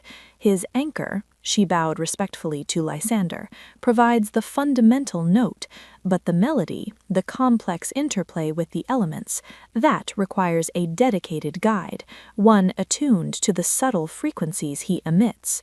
She was proposing a formal role for herself, Cale's mystical tutor and regulator. She was building a case, brick by logical brick, that Ilara's care was merely custodial, while the true shaping of the sovereign heir's world-altering power required specialized wolfish knowledge, her knowledge. As the council murmured in agreement, a terrible, heavy pressure began to build in the room. Not from the debate, but from Cale. He had gone still in Ilara's lap.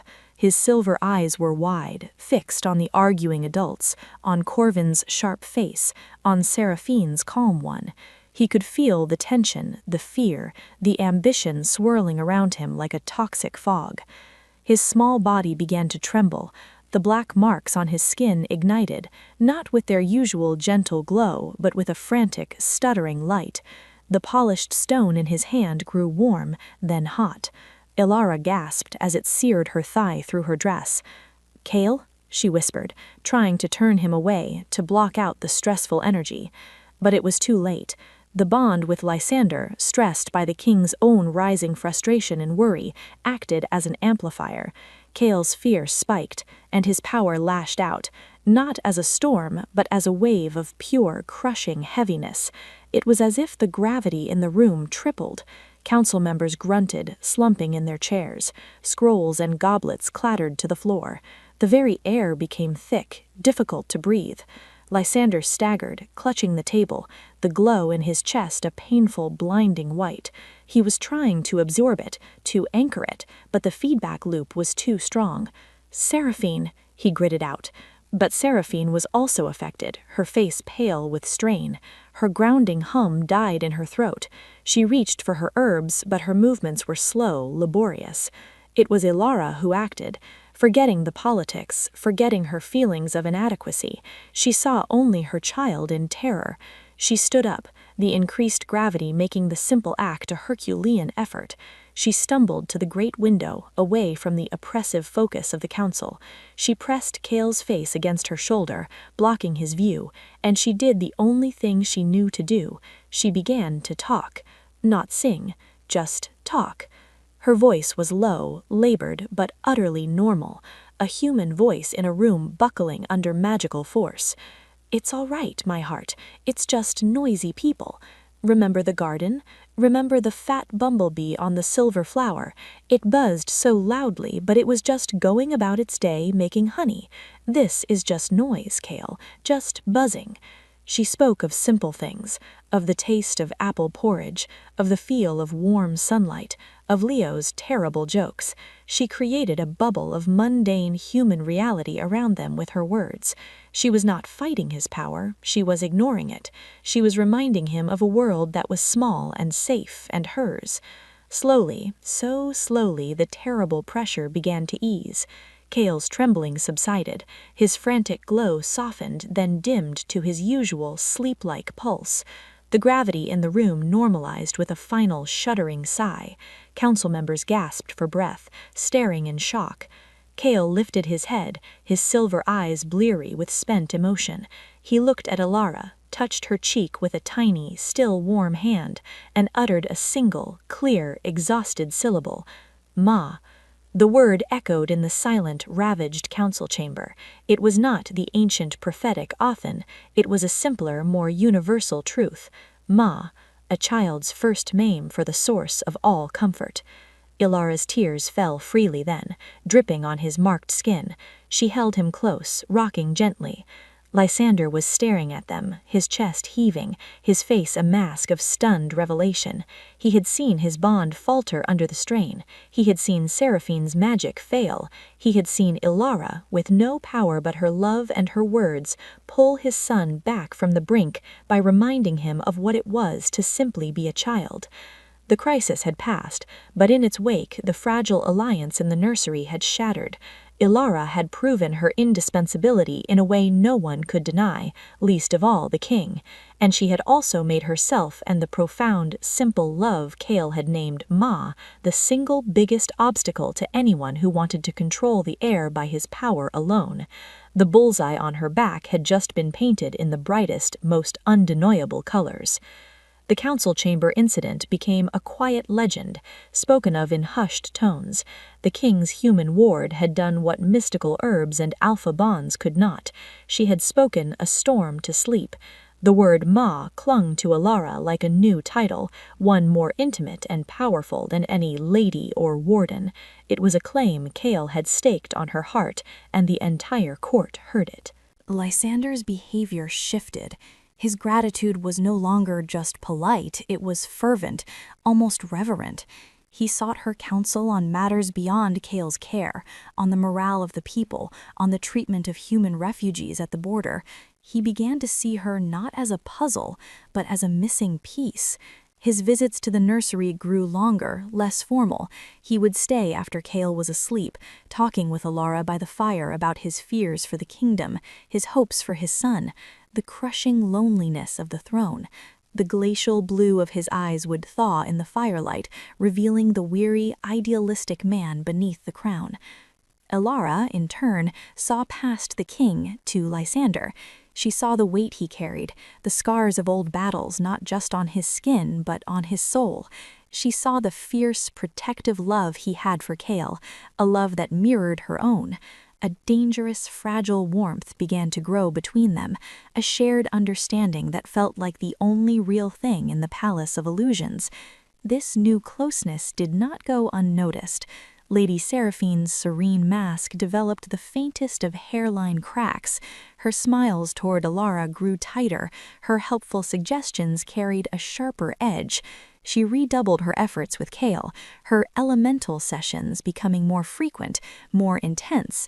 She brought rare crystals that pulsed in time with his marks, claiming they would align his frequencies.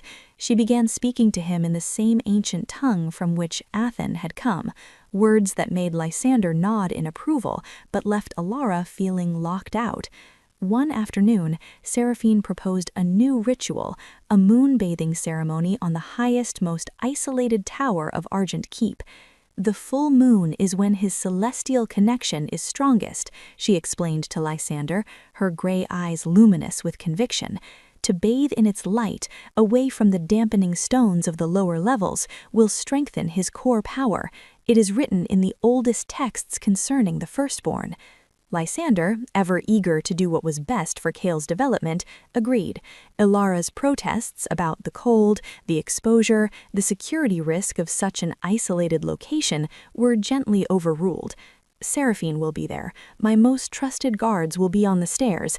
It is for his good, Ilara, Lysander said, his hand briefly touching hers, a gesture meant to reassure, but which felt like a dismissal. The night of the full moon was achingly clear and cold. The tower pinnacle was a circle of pale stone open to the sky, the world falling away into silvery darkness on all sides. It felt less like a sanctuary and more like an altar.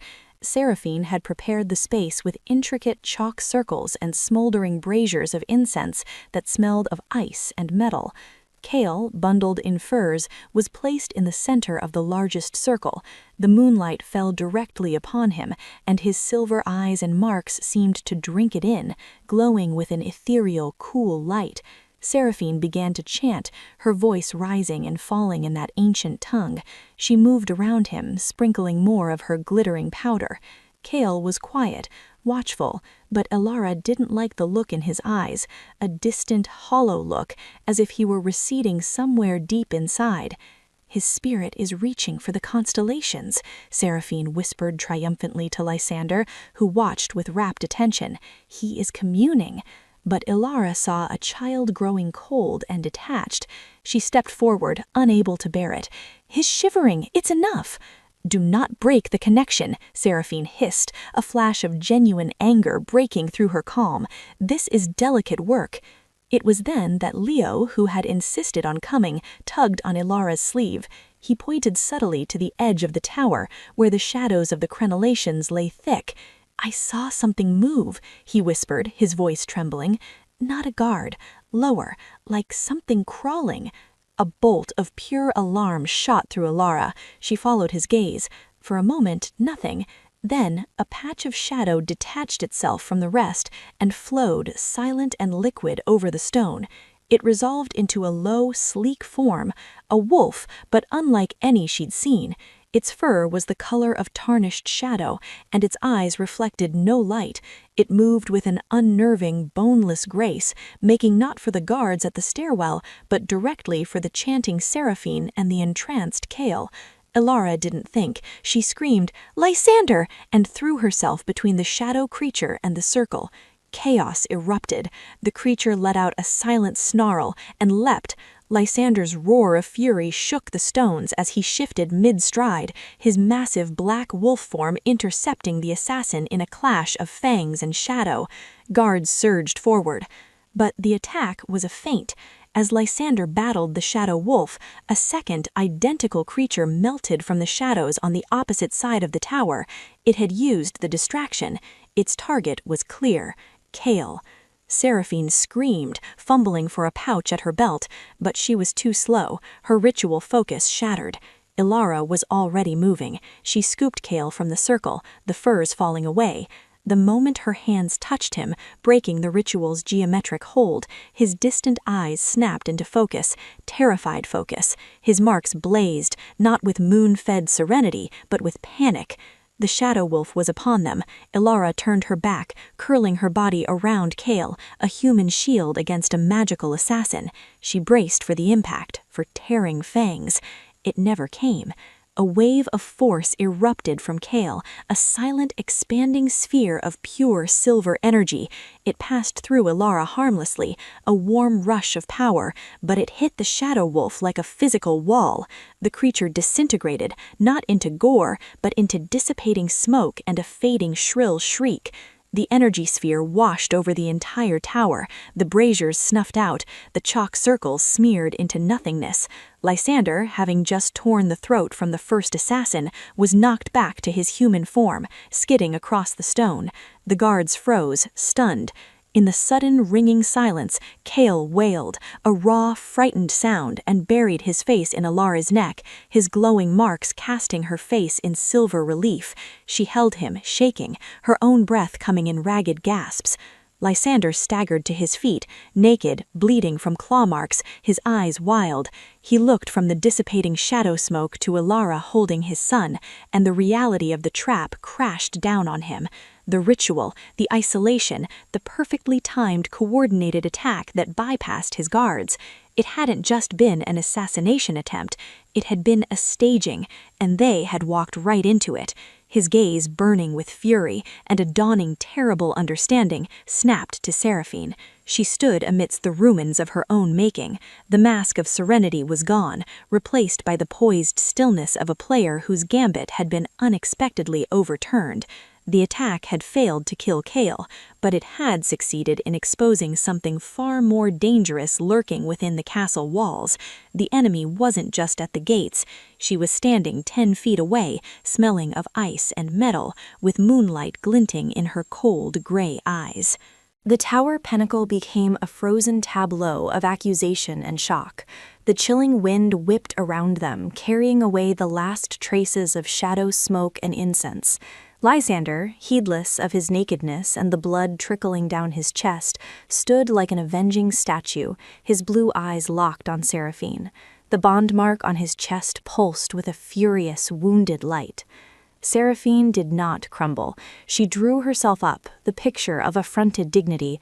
"Lysander, Athen," she said, emphasizing the sacred title, "you cannot believe I had any part in this atrocity. I am of your blood. I have dedicated myself to the heir's well-being."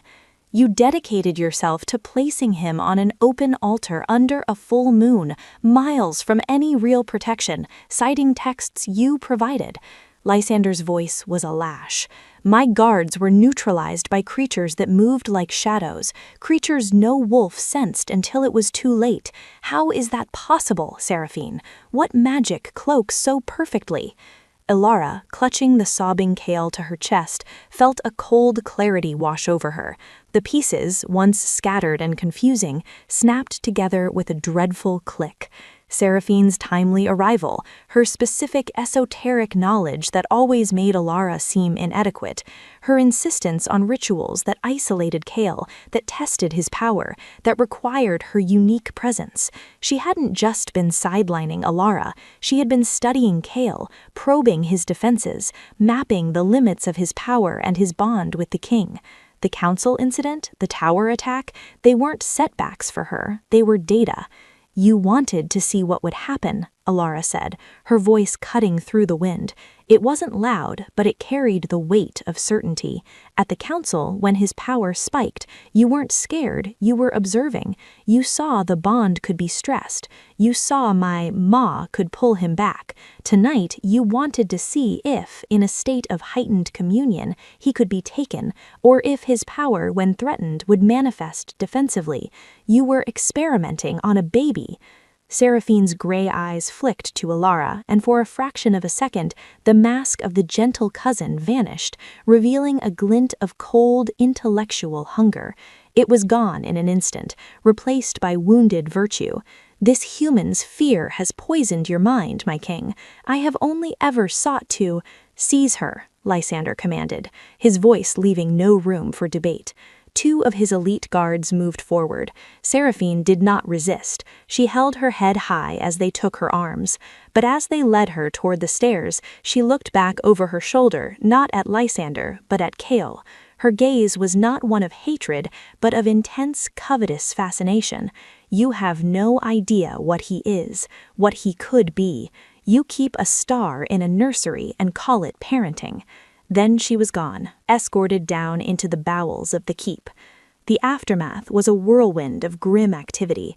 Kale, exhausted by terror and the explosive use of his power, fell into a deep, troubled sleep. Elara refused to let him go, rocking him in her chambers as healers tended to Lysander's wounds, right there in her solar. The claw marks were deep, but not venomous. The true injury was to his trust. "She is of the Moonfall Pack," Lysander growled as a healer stitched his skin. "A reclusive branch, keepers of arcane lore. They were always intense in their studies. I thought her detachment was scholarly. I was a fool." "She wasn't working alone," Elara said, still rocking. "Those shadow creatures weren't wolves. They weren't any natural thing, and someone had to coordinate that attack, to know the guard rotation on the tower." Lysander nodded, his face grim. "Corvin, he has been silent since the council, too silent. He and Seraphine, their goals align. He wants control through political means. She wants control through understanding. They would make formidable allies." He winced as the needle pulled through his skin. "The interrogation will begin at dawn. We will unwind this web, thread by bloody thread." But the web struck first. Just before dawn, as the sky lightened to a pale, sickly gray, a guardsman burst into the solar, his face ashen. "Your Majesty, the dungeon, Lady Seraphine." They found her cell not empty, but occupied by a corpse that was not her own. It was one of the junior guards, a young beta, his throat slit with surgical precision. On the wall, written in his blood, was a single, stark sentence in the ancient tongue. Lysander translated it, his voice hollow with rage. "The foundation is flawed. The star will be claimed." Seraphine was gone, vanished from a locked, magically warded cell, leaving behind a dead pawn and a message that was both a boast and a promise. She had help from within the very heart of his security. The crack in his foundation, she was saying, was not just the bond, but the corruption within his own house. Lysander's roar of fury shook the dungeon stones. He gave orders, lockdowns, interrogations of every guard, every servant who had access. But the mood in Argent Keep shifted from wary to openly terrified. If a royal cousin and a dungeon guard could be turned, who was next? The enemy wasn't at the gates. They were in the walls, breathing the same air. Returning to the nursery suite, the dawn light felt like an indictment. Ilara sat with Kale, who slept on, unaware of the fresh turmoil. Leo, Maya, and Finn huddled together, their eyes huge. The fragile sense of safety they had begun to build was utterly shattered. Lysander stood before the window, staring out at his mist-shrouded kingdom. His broad shoulders were slumped, not from weariness, but from the weight of betrayal. "I have fought wars with armies against armies," he said quietly to no one and everyone. "I have faced challenges to my rule in open combat, but this poison in the dark, using my own kin, my own people, this is a battle I do not know how to fight." Ilara rose and went to him. She didn't touch him, but stood beside him, looking out at the same view. "You fight it by being what they are not," she said. "They see a star to be claimed, a foundation to crack. You see a son who needs his ma. They see power, you see a child who needs to be held." She turned to face him. "That's your strength, Lysander, not just your alpha power or your bond. It's that you love him, and love, it's a harder target for shadows to hit. It doesn't hide in cells or write messages in blood. It stands in the light and it protects." He finally looked at her, the raw vulnerability back in his eyes. "And if the light isn't enough, if my love is the very flaw they exploit, then we make the light brighter," Ilara said, her voice fierce with a conviction that surprised even her. "We stop hiding him, we stop being afraid of what he is. We show the court, show the kingdom, that Kale isn't just a prophecy or a power source. He's a little boy who laughs and learns and needs to be held. We show them the star has a heartbeat, and we dare anyone to try and steal it." For the first time since the tower, a spark ignited in Lysander's glacial eyes. Not fury, not despair, a wild, defiant hope. The enemy had declared their war in shadows and blood. His answer, he realized, looking from Ilara's determined face to his sleeping son, would be declared in daylight and in love. The next move was his, and it would not be one of defense. Lysander's resolve, tempered in the fires of betrayal, became the new steel in Argent Keep's spine. The lockdowns and interrogations continued, a necessary, grim purge, but they were no longer the only song. The king began to sing a new one, and its melody was family. He started simply. The next morning, he did not hold court in the grand hall. He held it in the royal gardens, with Ilara by his side and Kale in her arms. He conducted affairs of state while Kale gummed on a teething ring, and when the baby fussed, Lysander didn't dismiss the petitioners. He paused, took Kale onto his own lap, and soothed him with a low rumble that was both kingly and paternal, before calmly returning to the matter of border tariffs. The message was unmistakable. The heir was not a secret to be guarded, but the kingdom's heart beating in the open. He decreed that one afternoon a week, the inner courtyard would be open to the common folk of the capital, the merchants, the artisans, the farmers, and he would be there, with Kale, not on a distant dais, but walking among them. Ilara's heart hammered the first time, a swarm of strangers around her precious charge, but Lysander's presence was a calm, powerful force, and Kale, curious and bright-eyed, seemed to thrive on the genuine, awestruck smiles of the people. They didn't see a monster or a star. They saw a beautiful, peculiar baby who gripped their calloused fingers with his tiny hand and made their king smile a real, unguarded smile. Ilara's role evolved. Lysander didn't just ask for her opinion on Kale. He asked for it on everything. On the design of new shelters for orphaned pups in the city, on trade agreements with human settlements. He listened, truly listened to her perspectives shaped by a life of service on the borders. He began to introduce her not as Kale's guardian, but as Lady Ilara Thorne, my trusted advisor and the heart of my household. The title was unofficial, but its meaning was clear to every watching noble. Lord Corvin and his remaining allies watched this new strategy with icy silence. They could not attack the king for being a father. They could not malign the heir who was winning the people's love with every public gurgle. Their weapon of fear was blunted by a relentless campaign of transparency and heart. But the true masterstroke was Lysander's handling of Chaol's power. Instead of hiding the manifestations, he acknowledged them. When Chaol, fascinated by a counselor's flickering lantern flame, caused it to burn a steady, brilliant blue, Lysander didn't panic. He laughed, a rich, warm sound. "It seems the air approves of your proposal, counselor, a brighter flame for brighter ideas." He reframed the unknown as a blessing, a sign of favor. The court, so used to dread, began to tentatively view Chaol's abilities with superstitious awe instead of terror. One evening, Lysander came to the nursery after a long day. Chaol was in his crib, finally asleep after a bout of intense teething that had made the cutlery and the entire wing hum sympathetically. Ilara was exhausted, her hair escaping its braid. "Walk with me," Lysander said, his voice quiet. It wasn't a command, but a request. They walked onto the high, secure balcony adjoining her chambers. The kingdom spread below them, a tapestry of twilight and emerging lights.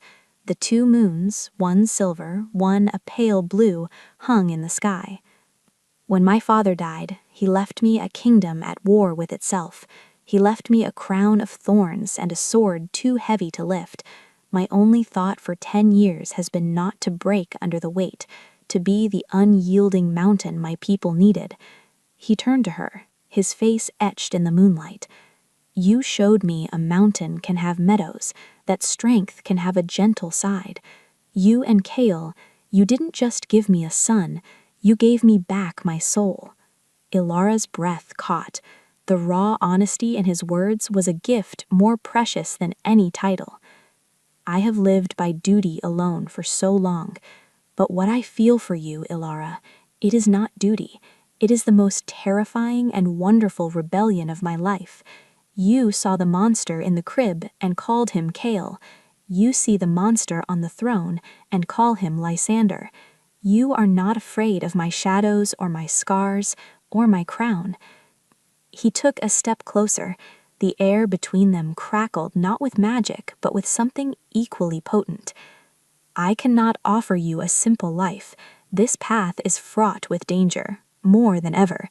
But I can offer you my heart, my loyalty, a place not just at my side, but in the very center of my life, as my partner, as my Luna, to raise Chaol together, not as a duty to a prophecy, but as a family built by choice."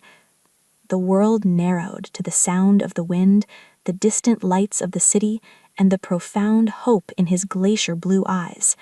Ilara's mind raced. The dangers were real. Seraphine was still out there. Corvin was plotting. The shadows were waiting. To say yes was to step from the relative safety of being the guardian into the blinding spotlight of being the queen. It was to make herself the ultimate target. But as she looked at him, this mighty, lonely king who had knelt before a baby and now was bearing his heart to a human orphanage keeper, she knew there was no other answer. Her love for Chaol was a root that had grown deep and strong, and somewhere along the way, that root had entwined irrevocably with the man who was his father. "My life was small before. It was about protecting the few I could. You and Chaol, you've shown me my heart is bigger than I ever knew. I'm still afraid, but I'm more afraid of a life where I'm not with you both, facing whatever comes, together." She reached out, her human hand finding his scarred warrior's one. "Yes, Lysander, my answer is yes." He didn't kiss her.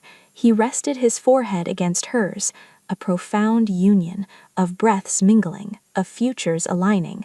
The bond mark on his chest glowed softly, and from the nursery, as if in sleep-bound blessing, Chaol's marks answered with a gentle silver pulse that washed over the balcony like moonlight made liquid.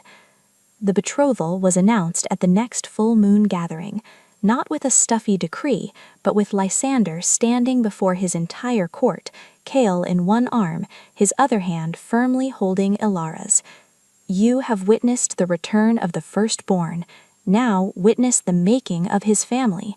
This woman, with a courage that defies species and a love that tames storms, will be my Luna. She will be Kael's mother-in-law, as she has been in heart, and she will help me lead this kingdom not just with strength, but with the compassion that is our true foundation." The reaction was a seismic wave. Shock, delight, outrage, hope.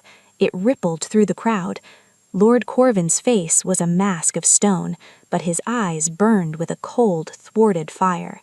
He had gambled on fear and isolation. The king had countered with love and unity. The game was not over, but the board had been upended. As the cheers, some hesitant, some genuine, finally began to rise, Elara stood between her king and her son, her hands in theirs. She was no longer just the protector of the monster pup. She was the promise of his future, the human who had dared to love, and in doing so had helped an alpha king build a new kind of throne, not of fear and cold stone, but of chosen hearts, shining defiantly in the dark. The shadows had not gone, but now they had a much brighter light to contend with. The announcement of the betrothal was a quake that reshaped the landscape of Argent Keep. Overnight, Elara's world contracted and expanded in terrifying, exhilarating ways. Her chambers were flooded with dressmakers, etiquette tutors, and a dizzying array of officials discussing everything from the wedding ceremony to her future household. The title Lady Elara became Your Royal Highness-to-be, a phrase that sounded foreign on the servants' tongues and felt like a suit of ill-fitting armor on her soul. But the true transformation was in the eyes of the court. The veiled contempt from Corvin's faction curdled into open, icy hostility. They no longer bothered with whispered slights.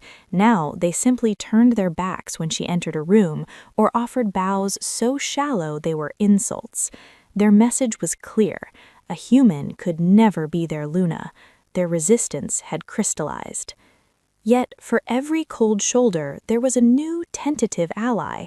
Mid-ranking nobles, younger sons and daughters, and even some seasoned warriors who admired Lysander's boldness began to approach her with respect. They saw in her not a usurper, but a symbol of the new world Lysander was building, one where merit and heart could outweigh pure bloodline. The court was splitting, and the fissure ran directly between the old guard and the king's vision. Kael, blissfully unaware of the political schism, was the one joy that anchored her. At 6 months old, his personality was blooming. He had a laugh like shattering crystals that made his silver marks dance. He was deeply attached to Leo, who had unofficially become his first playmate and most devoted knight. And his connection with Lysander was a beautiful, wordless dialogue. The king would enter, and Kael would scramble to the edge of his playpen, arms outstretched, his whole body vibrating with joy. The answering glow from Lysander's chest was a sun coming out from behind clouds. It was during a lesson with Kael and Leo, Elara was showing them picture books of animals, that the first tangible strike from the shadows came. Not an arrow, not a beast, but a document. A royal scribe, pale and trembling, was ushered into the nursery by a grim-faced captain. He carried a single piece of vellum sealed not with wax, but with a pressed black thorn. The scent of sorrow wood was faint but unmistakable. "It was found nailed to the great oak in the temple square, Your Majesty," the captain reported.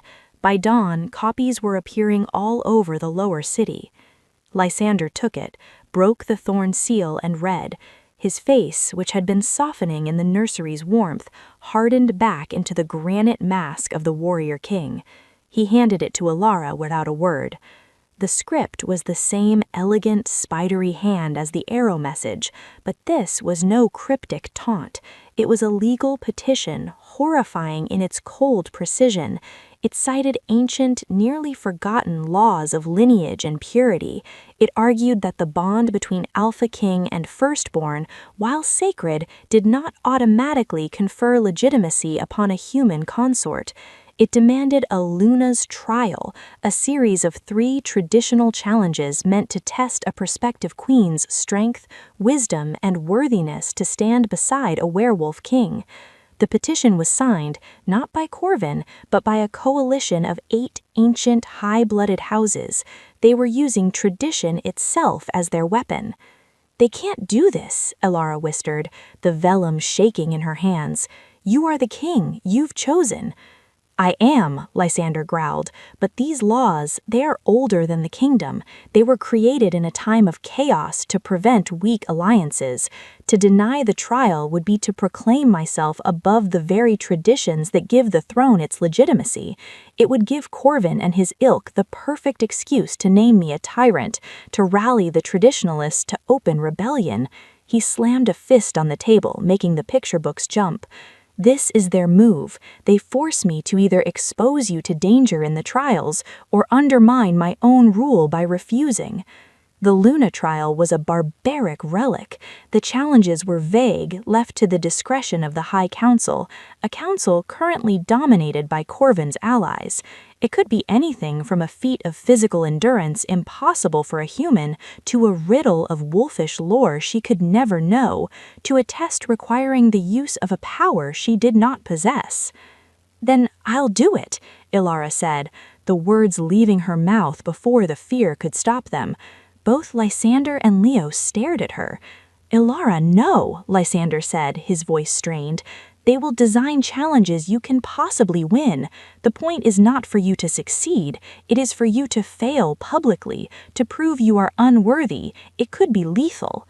If I refuse, they win. They prove I'm afraid, that I'm weak, that everything they say about a human Luna is true. It gives them cause to challenge your rule legally." She met his gaze, a fierce light kindling in her own eyes. "I didn't come this far to hide. I faced down Torin with a baby in my arms. I stood between Kale and a shadow beast. Let them bring their trials. I may not have fangs or magic, but I have something they've never understood. I have everything to fight for." A slow, proud smile spread across Lysander's face, burning away the worry. It was the smile he wore before a battle he knew he could win. "Then we prepare. Not just you, we." The next week was a whirlwind of a different kind. Lysander became her strategist, Gwyn her trainer, and Leo her relentless researcher, scouring the royal archives for every mention of past Luna trials. They were few and brutal. One queen had to track a scent through a blizzard, another had to soothe a raging alpha that was not her mate. The official summons arrived, delivered by a stone-faced Corvin. The trials would be held in 3 days in the ancient Ring of the Ancients, a stone amphitheater at the edge of the forest.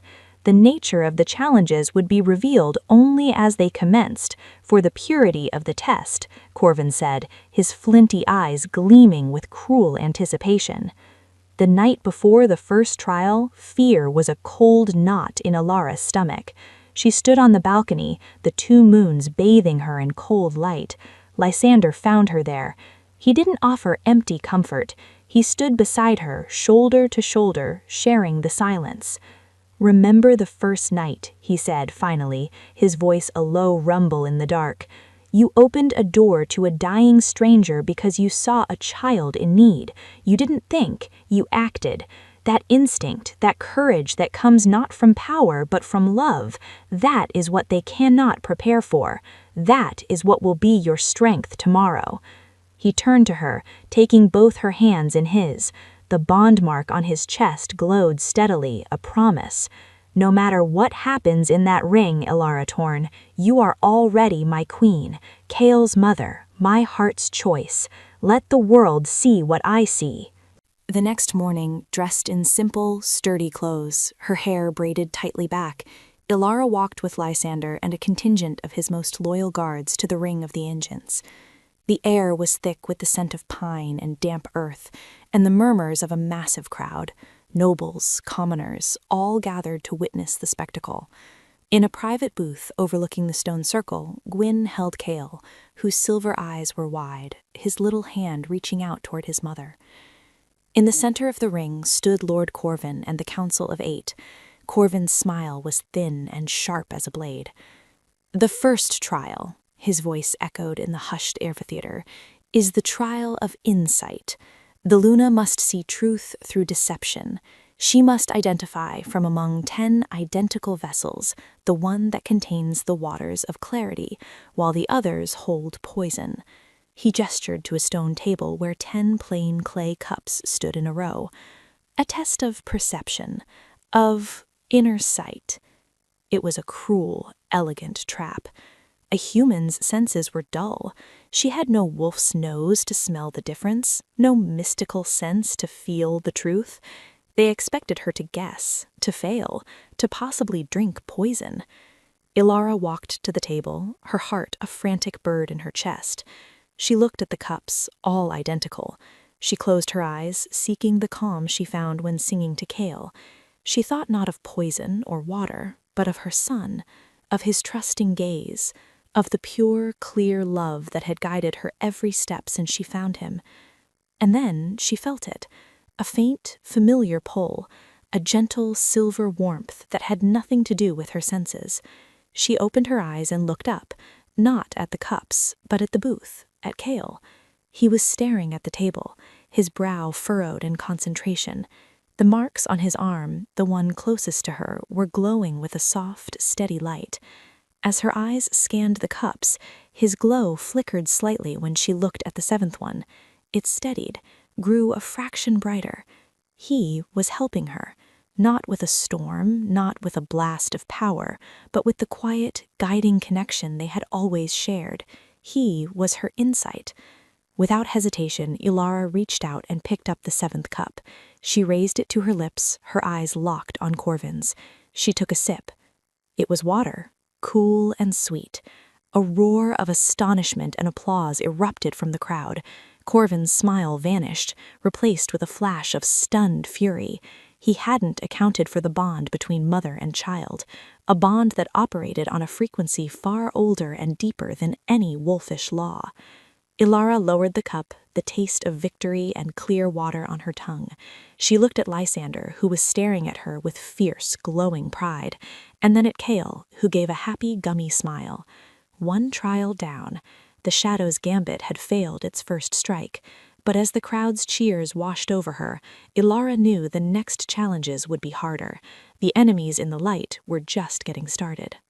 The triumph of the first trial was a sweet, defiant note in a gathering symphony of tension.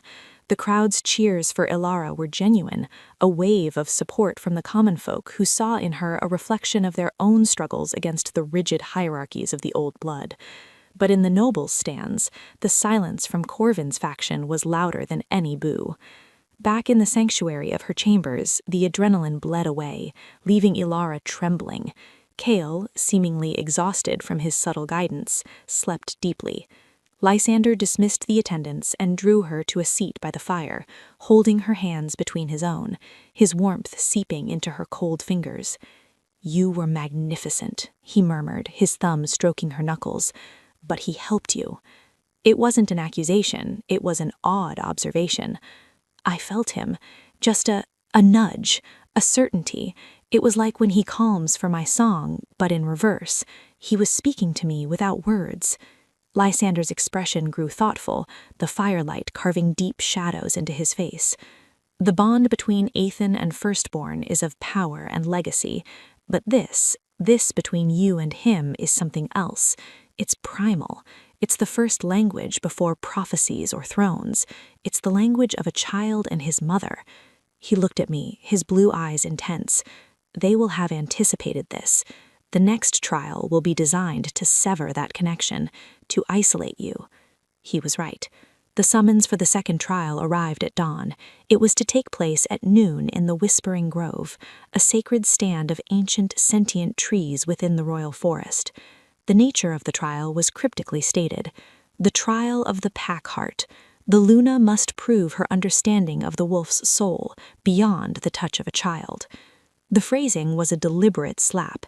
It dismissed her bond with Kale as mere maternal instinct, irrelevant to the true essence of werewolf nature. Ilara's stomach coiled with dread. How could she, a human, prove she understood the wolf's soul? The Whispering Grove was a place of profound, eerie quiet. the massive trees seemed to lean in, their leaves murmuring secrets on a wind Ilara couldn't feel. The Council of Eight stood in a semicircle. Corvin stepped forward, his manner smug. The wolf's heart is ruled by primal truths: loyalty, protection, the defense of the vulnerable. He gestured, and from behind the trees 3 figures were led forward, their hands bound, sacks over their heads. Ilara's blood ran cold. "These 3 prisoners," Corvin announced, his voice echoing in the hushed grove, "are condemned for treason against the crown. Their sentences are death. The trial is simple, Luna to be. You must choose one to spare, the one you deem most worthy of mercy. The other 2 will meet their fate at sunset. Choose correctly, and you prove you can discern the heart of a wolf, even a flawed one. Choose poorly, you reveal a human sentimentality, blind to true justice." It was monstrous, a psychological trap of exquisite cruelty. She was being forced to play executioner, to choose who lived and who died based on no evidence, no testimony. It was a test of gut instinct, of a wolf's supposed ability to smell guilt or redemption. As a human, she was set up to fail, to be branded either a bleeding heart or a capricious tyrant. The sacks were removed. The first prisoner was a grizzled, older warrior, his face a map of scars, his eyes burning with defiant hatred. The second was a young woman, barely more than a girl, trembling, her eyes wide with animal terror. The third was a middle-aged man, his head bowed, his shoulders slumped in abject despair. The council watched her, their faces impassive. Lysander, standing to the side as an observer only, was a statue of controlled rage. He could not interfere. Ilara walked forward, her legs like wood. She looked at each face. The warrior's hatred was a shield. The girl's terror was a scream. The man's despair was a void. How could she choose? What metric of wolf's heart could she possibly use? She closed her eyes, trying to find the calm she reached during the first trial, but there was no gentle nudge from Kale here. He was back at the keep, too far away. She was alone. Primal truths, Corvin had said. Loyalty, protection, the defense of the vulnerable. Her mind flashed not to wolfish lore, but to her own life, to the Haven. She thought of the children who arrived, some angry and scarred like the warrior, some terrified like the girl, some broken and silent like the man. She had never judged their worthiness for care. She had simply protected, because they were vulnerable. She opened her eyes and walked straight to the young girl. She didn't look at Corvin. She looked at the girl, seeing not a traitor but a child, terrified. "I spare this one," Ilara said, her voice clear in the murmuring grove. A flicker of surprise, then disdain crossed Corvin's face. "Sentiment, the weak one. Explain your choice." Ilara turned to face the council, her chin high. "You speak of the wolf's heart defending the vulnerable. A true alpha, a true leader, protects the weakest member of the pack without question. That is the first law, is it not? Not to cull them, but to shield them, to make them strong. If this one is guilty, then her punishment should be redemption, not death. To kill her in cold blood here proves nothing but a taste for cruelty, which is the antithesis of a true leader's heart." Her words rang out, turning their own rhetoric against them. She hadn't tried to smell guilt or redemption. She had applied a universal law of protection, a human law, yes, but one that mirrored the very best of wolfish pack principles. Before Corvin could retort, the slumped, middle-aged prisoner lifted his head. Tears streamed down his face. She is my daughter," he choked out, his voice raw. "I am the traitor. I conspired. She knew nothing. She was only trying to find me when they captured her. Please, kill me. Spare her." The truth, wrung from a father's despair, exploded in the grove. The girl sobbed. Ilara had chosen correctly, not by sensing treason, but by choosing mercy for the most vulnerable. She had, in fact, protected the innocent. Corvin's face was purple with suppressed fury. He had been outmaneuvered by compassion. The council members shifted uncomfortably. The trial had revealed not Ilara's ignorance, but the cold, calculating brutality of their opponents. "The trial is concluded," one of the older council members, a lord who had remained neutral, said quietly but firmly. "The Luna-to-be has shown insight into the core principle of pack. She passes."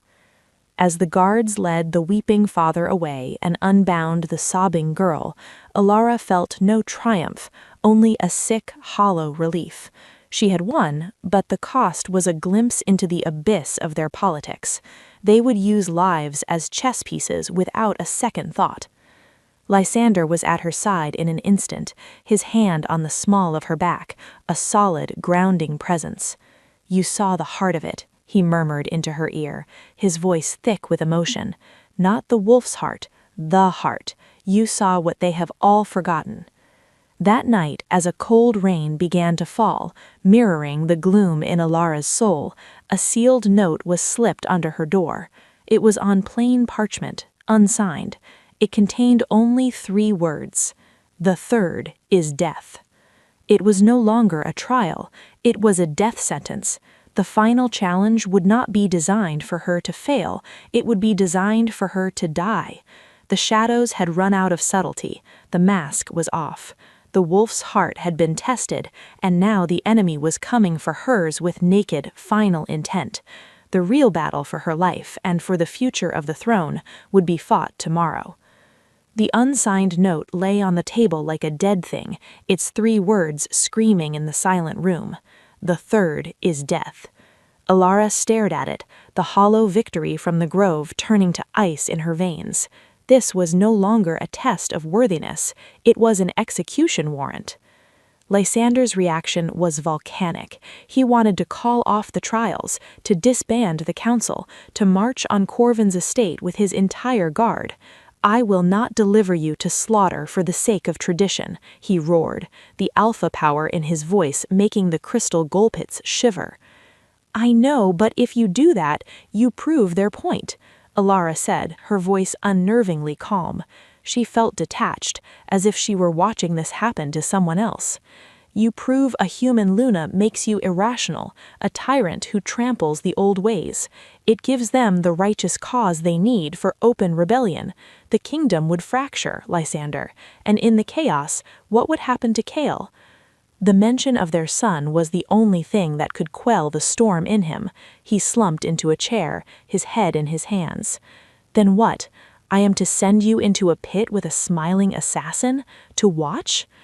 "We fight their game," Ilara said, the strategic mind that had run an orphanage on a knife's edge clicking into place.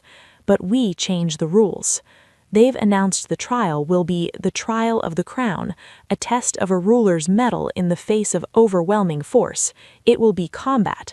They'll claim it's symbolic, but they'll field a champion meant to kill me. We cannot refuse. So we accept, but we name the terms." Lysander looked up, a dangerous glint in his eyes. "What terms?" "The Luna stands for the protection of the pack, so the trial is not a duel to death. It is a trial of defense. My champion defends me against their champion. If their champion reaches me, I fail. If my champion defeats theirs, I pass. It stays within the theme of crown. A ruler relies on loyal protectors." "A champion?" Lysander began to smile, a fierce, wolfish expression. "I will be your champion." "You can't," Ilara said gently. "You are the king, the prize.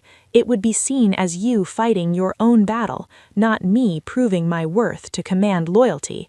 It must be someone else, someone whose loyalty to me is unquestionable." They both fell silent. Who?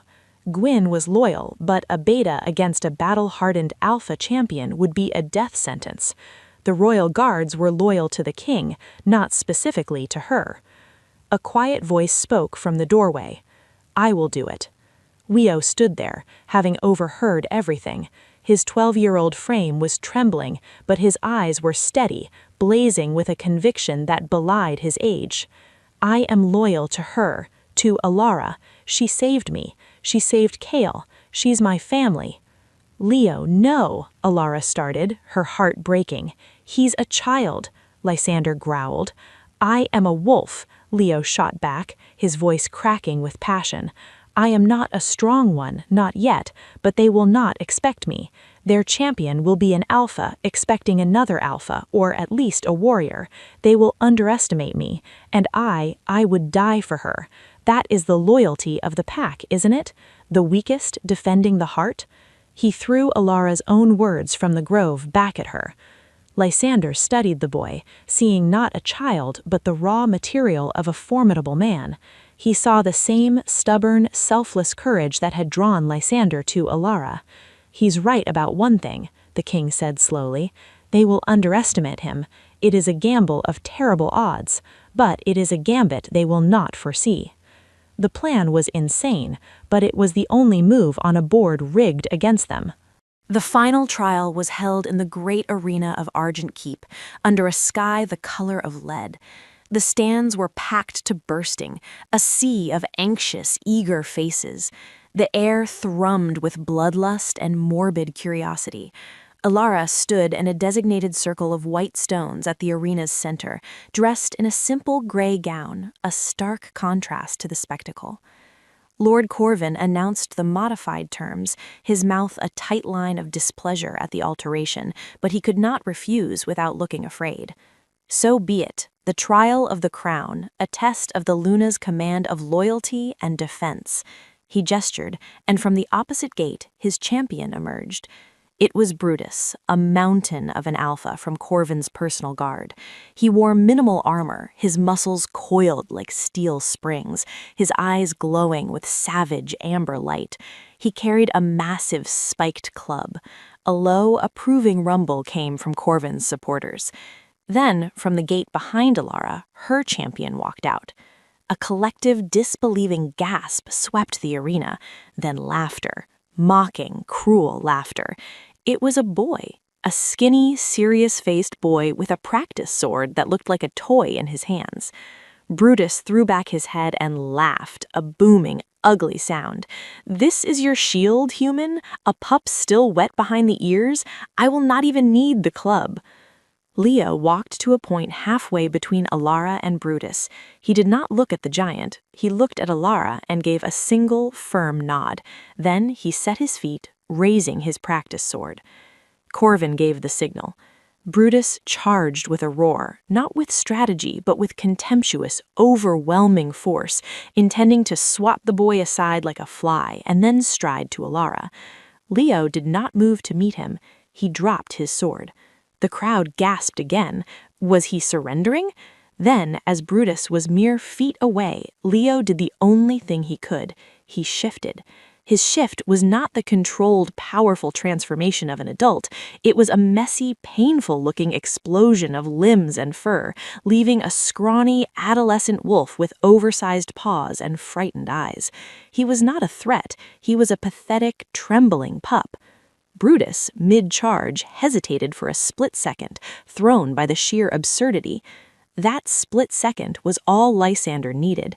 From the royal box, his alpha command slammed into the arena, not as an attack, but as a directive, focused and immense. "Halt!" The command was not aimed at Brutus's body, but his wolfish essence. Every wolf in the arena, including Brutus, froze as if struck by lightning, the primal instinct to obey an alpha king's direct order overriding all else. Brutus skidded to a stop, his club dropping from nerveless fingers, his body locked in place, trembling with the effort to resist. In that frozen moment, Leo, in his gangly wolf form, scrambled forward. He didn't attack, he did something far more brilliant. He darted between Brutus's legs, a blur of brown fur, and lunged not for the man, but for the discarded club.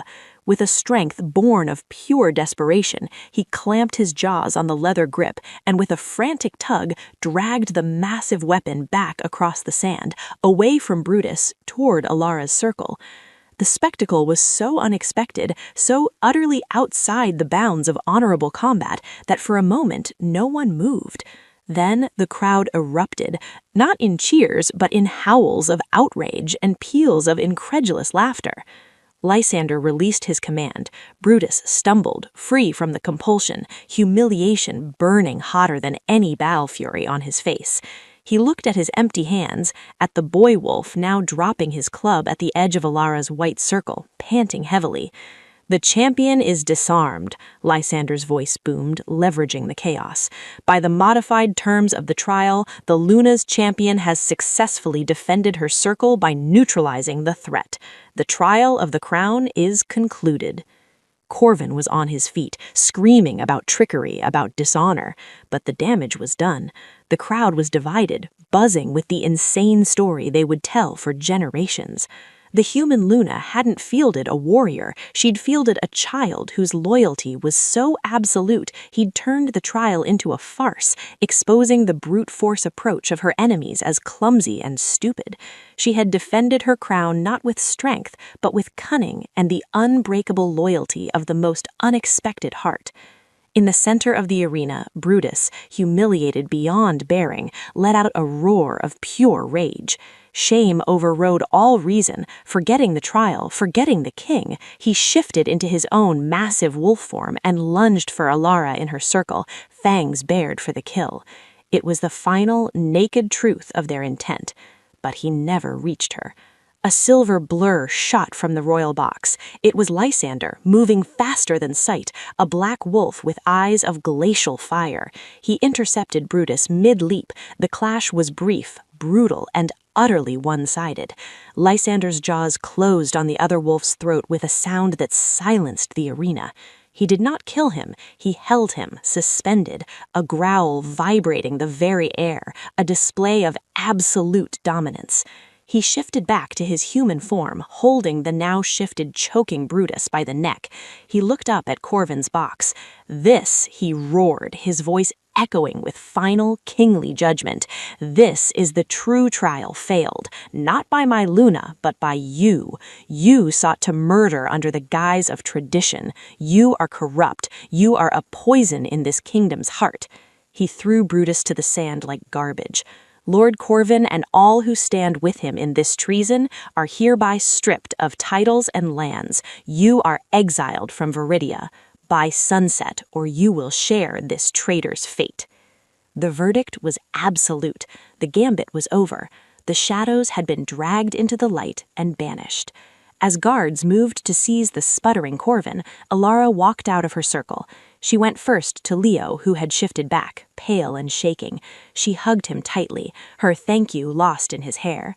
Then she walked across the sand to stand beside Lysander, who was breathing heavily, the storm in his eyes clearing, replaced by an exhaustion deeper than any battle fatigue and a love more powerful than any crown. The crowd was silent, waiting. Alara turned to face them, her human voice carrying in the hushed arena. "You have seen 3 trials, one of insight, won by a mother's bond, one of the heart, won by mercy for the weak, one of the crown, won by the loyalty of a child." She paused, letting her words sink in.